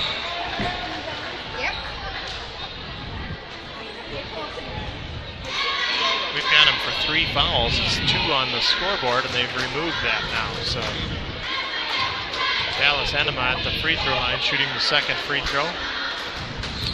And it is good. So 44-34. Sheldon back up to a 10-point lead. Hayengay driving it inside. Good pass to Jesse Korseman. Has the ball tipped away. Enema drives it all the way. No good, but the putback is good by Nate Ustra. And it's easy to see why they've done well this season. They're very quick in transition. And they've got some good jumpers. Here's Hayengay driving it into the right post, and he puts up a nice shot. 46-36. We've got a quick transition bucket by Ustra, who's fouled already on the other end of the floor. That foul was on Evan Voss.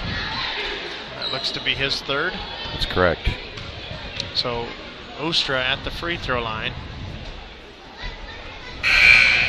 Makes the first one. Evan's going to come out. Jake Hilbrand's in.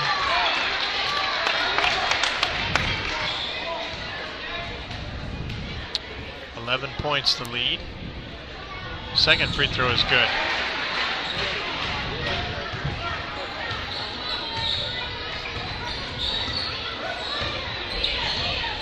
Mustangs bringing the ball up the floor.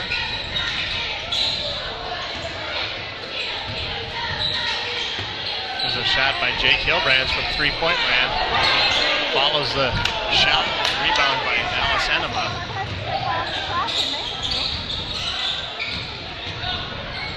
Greatert has a shot blocked by Jesse Gorseman. That's a tall order to fill. And Tanner Versteeg will be called for a carry.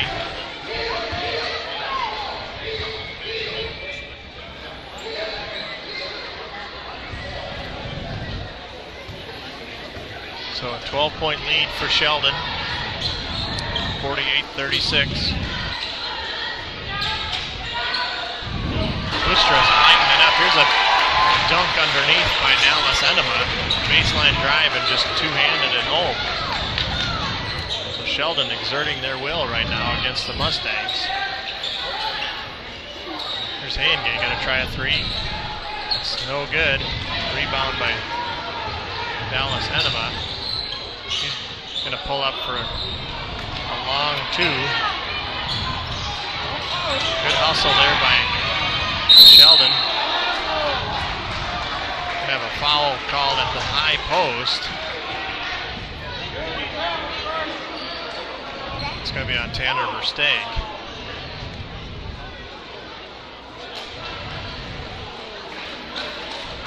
It's his first foul, and there was... I thought they were going to put him on the free throw line, but there is no shot to be had. Inbound quickly to Dylan Enema, who's in. Greatert inside the lane from 8 foot. Nice little hook shot there from Greatert. So 52-36. Mustangs are going to have to do something basic here to get some points. Hayengay comes through, threading through two defenders. There's a pass lob attempt to Korselman. No good. Ustra takes it all the way to the house. Very quick on that first move. Left. Unbelievable. Unbelievable. He created a lot of space there. Here's a steal. Balster with it. And he's quickly ahead to make another basket. So just like that, it's a 20-point lead for Sheldon. They are extremely quick.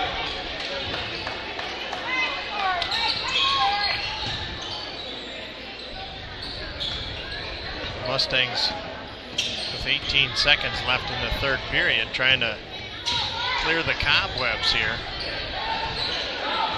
10 seconds left. Tanner Versteeg looking for a screen to try to get a shot. Hayengay's going to be forced to just throw it up at the buzzer. Not the shot they wanted, but they did get a shot off. And kind of a stunned silence in the Mustang huddle right now, as Sheldon has opened up a 20-point lead. Pizza, $1. Pizza, $1. So, that quarter, Sheldon outscored GLR 20-12. Second quarter, they outscored us 20-9. The first quarter, they outscored us 16-15. So we're just going to keep it here. And what's the adjustment they've got to make? Well, I think for the first thing, they got to quit. They got to stop the penetration because it's killing us. there's that penetration that Nate Ustra has caused some major headaches. He's opened up for how many points, Glenn? Well, about the only way you can stop that is to get good help. And he's got 25 right now, according to mine. That's unofficial. 25 points out of Sheldon's 56. He's just lighting it up. And that penetration is very quick. Here's a pass inside to Jordan Cruz. Has a shot blocked by Grader.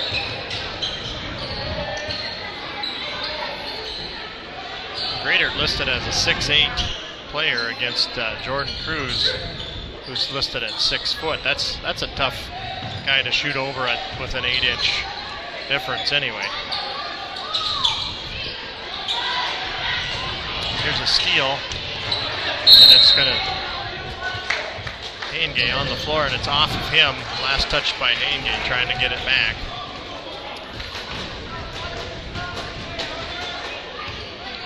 So Sheldon's Dylan Enema bringing it up. Hands it off to Dallas. Enema inside Hunter McDonald. Grader lost the handle. Jordan Cruz comes up with it.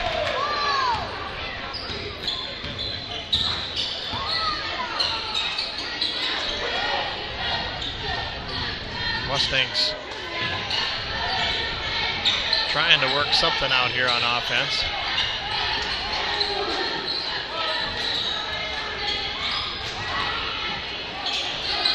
Off to the right side, Tanner Versteeg working it around the bottom.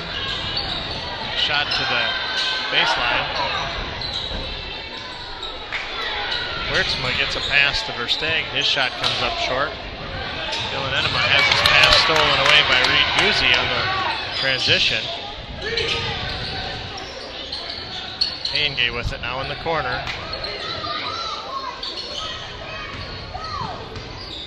Six minutes, 15 seconds left in the game.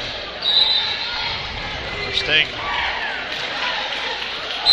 The ref says he dribbled it off of his knee. We're going to have a timeout here on the court. We'll be back after this message from Country Boutique. Country Boutique in Rock Rapids is a full-service floral shop with everything you'd need from a romantic bouquet to home or office decorating for any season. They have an impressive selection of gift items for every budget, a framing gallery for photographs or paintings and memorabilia, a formal wear specialty store for weddings and proms and other formal occasions, and much, much more. Get an instant coupon worth $5 that you can use on your next visit by texting CB Flowers to 72727. Again, just text CB Flowers to 72727 and an instant coupon worth $5 off a qualifying purchase will be sent straight to your phone. That's the Country Boutique in Rock Rapids, Iowa, 712-472-3668. I tell you, Dar, we might want to go to Country Boutique after and get a gift basket for the Mustangs. They are having a tough time guarding that quick first step from Nate Ustra. Yeah, about the only way you can do is take a step off of him and try to guard him the best you can. But it takes help. It's not seem to be getting that right now. Yeah. Here's a shot from the left side by Hunter McDonald. Three-pointer's no good. Rebound controlled by the Mustangs. Dar, you wouldn't happen to remember where Dallas signed with right after our last game, do you? Yeah, it was somewhere out on the East Coast. Yep, the D1 school? I'm not sure. I do not think so. I thought it was if it's D1. Division I, it's Double A. Ball tipped out of bounds by Hunter McDonald. Mustangs inbounded again and have reset on offense. I want to say it was Albany, New York, but I'm not 100% sure on that. I think you are correct. We're going to have a good hustle by Alex Wiertzma. Knocked the ball out of Dallas Enema's hand, and it'll be last touch by Sheldon.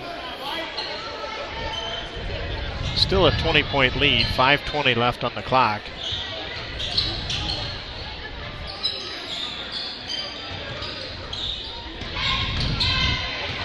Hangay driving in. Pass out to Versteeg. Hits a three-pointer. There's a long pass ahead to Grader. Nice little reverse layup.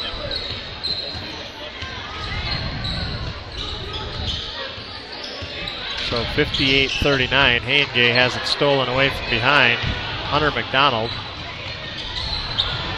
Well defended by the Mustangs. Saved in bounds by Sheldon and then stolen away by Versteeg, who drives it into the paint and hits it. Tanner's just willing the points up onto the board. He's shooting the ball really well tonight. Dallas Enema gets unbelievable. Hangay up in the air and then a crossover move for about a 12-foot jumper from the left side. Bank side. Just very, very talented ball player. Wertzman driving it down to the baseline, left side. It's going to be on Hunter McDonald. A foul as he drove to the basket. Reed Guzzi set to check in for Austin Hangay.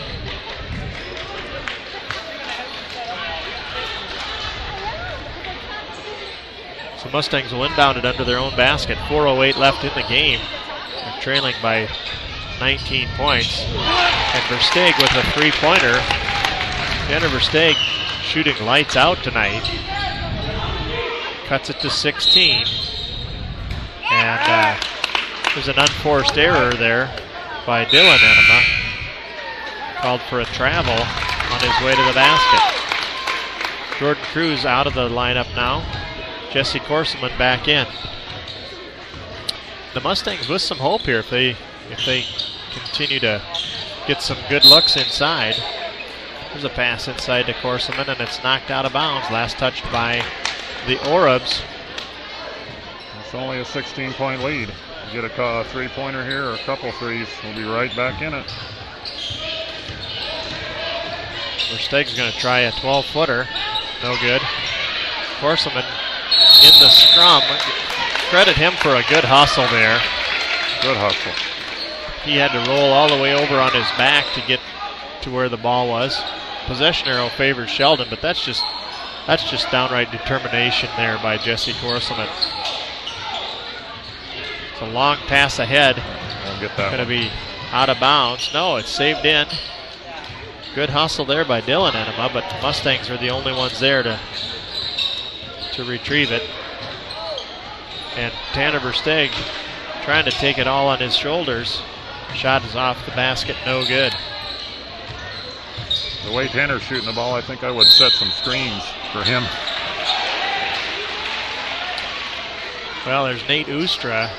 Takes it from the three-point line and in two dribbles is got a made bucket and is fouled on the way.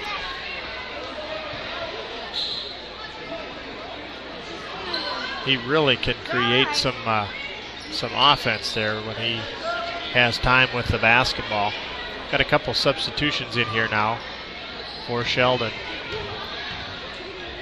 Ustra will be at the free throw line. That one rattles out, no good. It's one of his only misses of the night, I think. Tanner Versteeg quickly across the timeline. Wertzman in the corner. Versteeg looked at a shot. Wertzman with it. Now to Versteeg on the wing. They're really trying to shut him down. He's been hot from the outside. I think you're right. They need to set a screen for him so he can get open. Here's Evan Voss with an open look at a three. That's no good. Ballster with the rebound quickly ahead.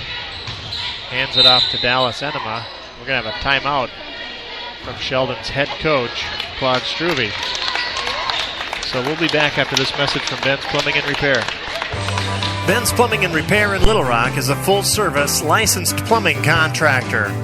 Whether you're working on a brand new construction site, a remodel, or just need some repairs on existing plumbing for residential or commercial property, Ben's Plumbing and Repair is who to call at 712-348-5555. Ben even has a camera that can detect plumbing problems and diagnose issues from the inside of your pipes.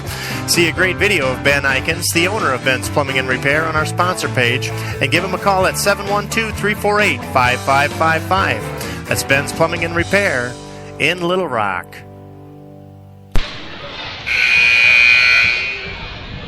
Well, it looks like we'll have a wholesale substitution here by Sheldon. They're going to have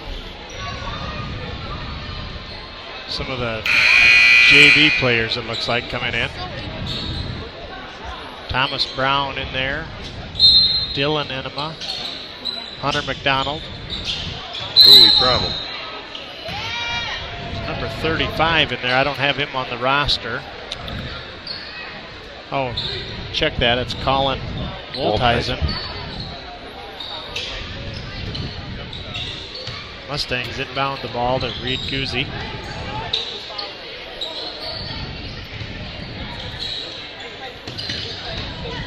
And gave it down to Guzzi on the baseline.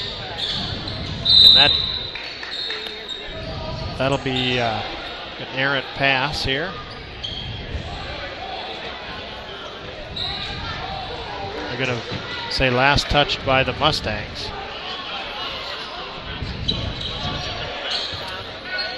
So 62-44. Will DeCook into the lineup for the Orbs. Thomas Brown coming out.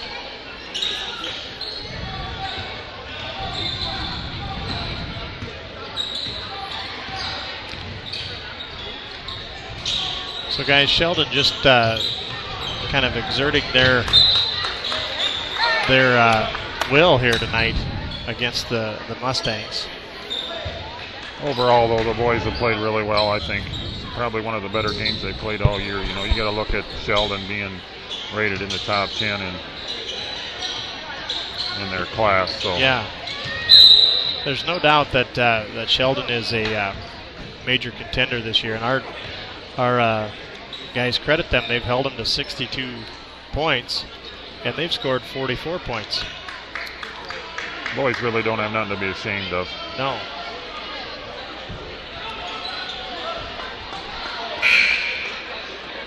Have Elliot McConnell in now to the lineup. Evan Voss coming out. 2 minutes and 6 seconds left.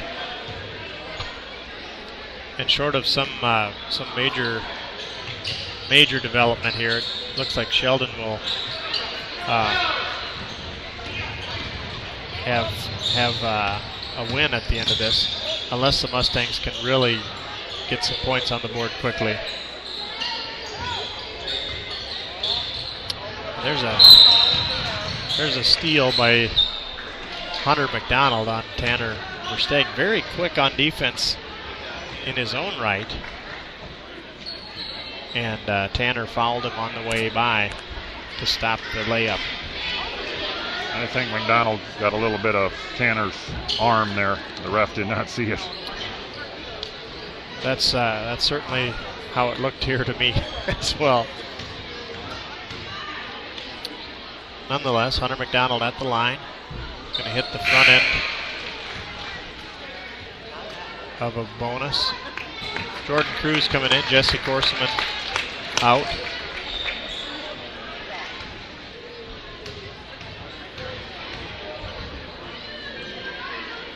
Second free throw also good.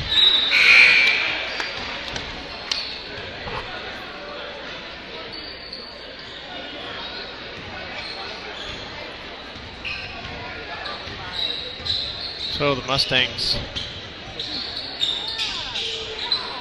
working the ball around the perimeter. Tanner Versteeg into the paint. It's going to be fouled at the high post. Just the second team foul here in this half by the Sheldon Orbs.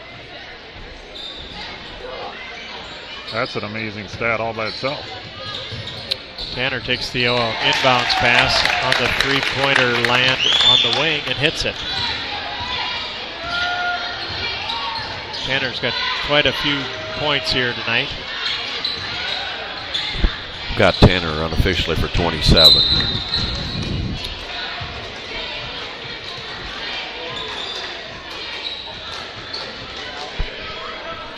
Peter Fonkert inbounding the ball for Sheldon. Matt Binger into the lineup.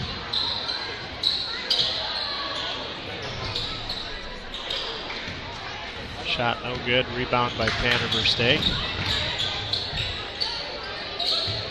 Gets it out to Austin Hangay. Tries a three-pointer. Rebound to Hangay. Gets it to Jordan Cruz. Tanner Versteeg with the shot. No good. Jordan tried the rebound. Reed Guzzi with a near steal there. 44 seconds left.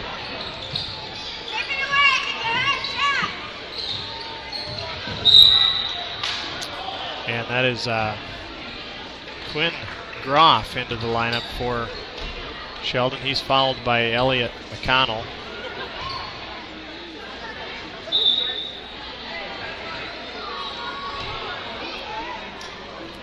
We just got an interesting score across the wire. MOC winning in overtime, 70-65 over Boyden Hall.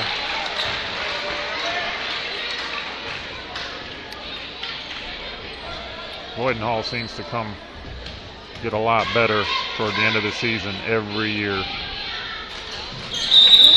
And that Quinn Groff just hit 2 free throws. He's a senior this year. Getting some playing time.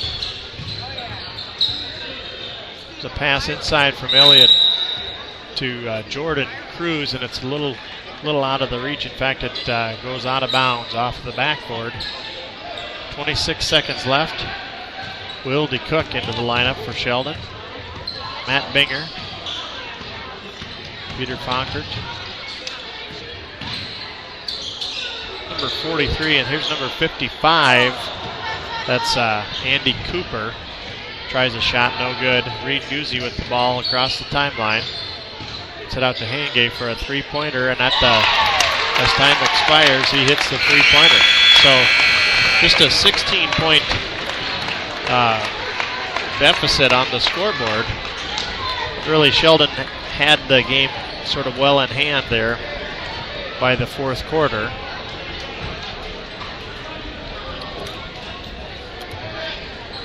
The GLR boys outscored Sheldon 14-10 in the final period.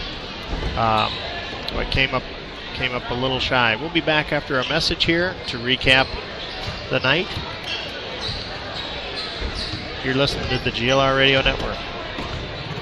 This is Craig Manson, branch manager of Security Savings Bank in George. Now is a great time to stop in and discuss our 2013 crop loans. We can help you make sound decisions about your farming operation for the upcoming year. I grew up on a farm and understand the challenges and benefits that go along with farming. I will take time to understand your unique farm operation and the situations you face. Our loans are approved locally by people you know. For help with your farm loans, count on Security Savings Bank of Larchwood, Inwood, George, and Canton. Member FDIC. Well, unofficially looking at some stats here, the GLR boys shot a aggregate 30% from the field, including 11 for 27 from three-point land, which is a very, very good shooting night from three-point land. 6 for 29 inside the stripe, and 5 for 6 from the free throw line. The three-point percentage there, or I should say the three-point percentage there at 41% is a stifling number. I'm a little surprised at that percentage. Yeah, that's a good shooting night. Sheldon just 1 for 5 from three-point land, but 25 for 47 from inside the stripe, and 53%, and their overall percentage 50%. 13 for 17 from the free throw line, which is, again, it's a major difference maker. It's an 8-point difference point-wise from the free throw line. So Sheldon, all in all, Nate Oostra with 20 points unofficially, and Balster with 9. Quinn Groff came in with 2 at the last and took a couple free throws. Hunter McDonald got 2 points. Dallas Enema with 12 points. Matt Dykstra with 7. Dylan Enema with 4. Grant Weaver into the mix with 2. Just going through the rest of the lineups here. See if there's anyone else that chipped anything in for James Gradert. We don't want to forget him. He's at the bottom of the list number-wise, but had 8 points. 3 for 8 from the field goal area and 2 free throws. So let's look at the Mustangs. Reed Guzzi Wiertzma had 3 points, a 3-pointer shot, and then Evan Voss with 8. Tanner Versteeg unofficially for 27. Good turnout for him tonight. Austin Hangay with 10 points. And that rounds out the scoring. Jordan Cruz with 2 points. That rounds out the scoring for the Mustangs. So all in all, Dar, I think you said it well. I don't think they have anything to be ashamed of. They played a very good game. Ended up a little bit short on points, but definitely can hold their heads high on a good performance tonight. Well, you know, they managed to score 50 points against Sheldon. There's not too many teams in the conference that have done that this year, so I guess you got to give them credit. You know, they shot the ball probably a little better than what they normally have, and you know, they got to look forward ahead and you know, keep playing like that. And I think, you know, they're going to get some wins yet this year. Yep. So all in all, a good performance. I want to thank my co-hosts in the broadcast booth tonight. Glenn, good to have you. Thank you for the here. opportunity. Darwin, thanks a lot for donning the headset here tonight, giving us your insights. You're welcome, anytime. And we are glad to have you listening there out in Radio Land. We'll be back after this short message to recap and to sign off. Ben's Plumbing and Repair in Little Rock is a full-service, licensed plumbing contractor. Whether you're working on a brand new construction site, a remodel, or just need some repairs on existing plumbing for residential or commercial property, Ben's Plumbing and Repair is who to call at 712-348-5555. Ben even has a camera that can detect plumbing problems and diagnose issues from the inside of your pipes. See a great video of Ben Eikens, the owner of Ben's Plumbing and Repair, on our sponsor page, and give him a call at 712-348-5555. That's Ben's Plumbing and Repair in Little Rock. Well, thanks a lot for listening tonight. It's been a pleasure bringing you this live action. And you're listening to the GLR Radio Network. You're listening to the GLR Radio Network.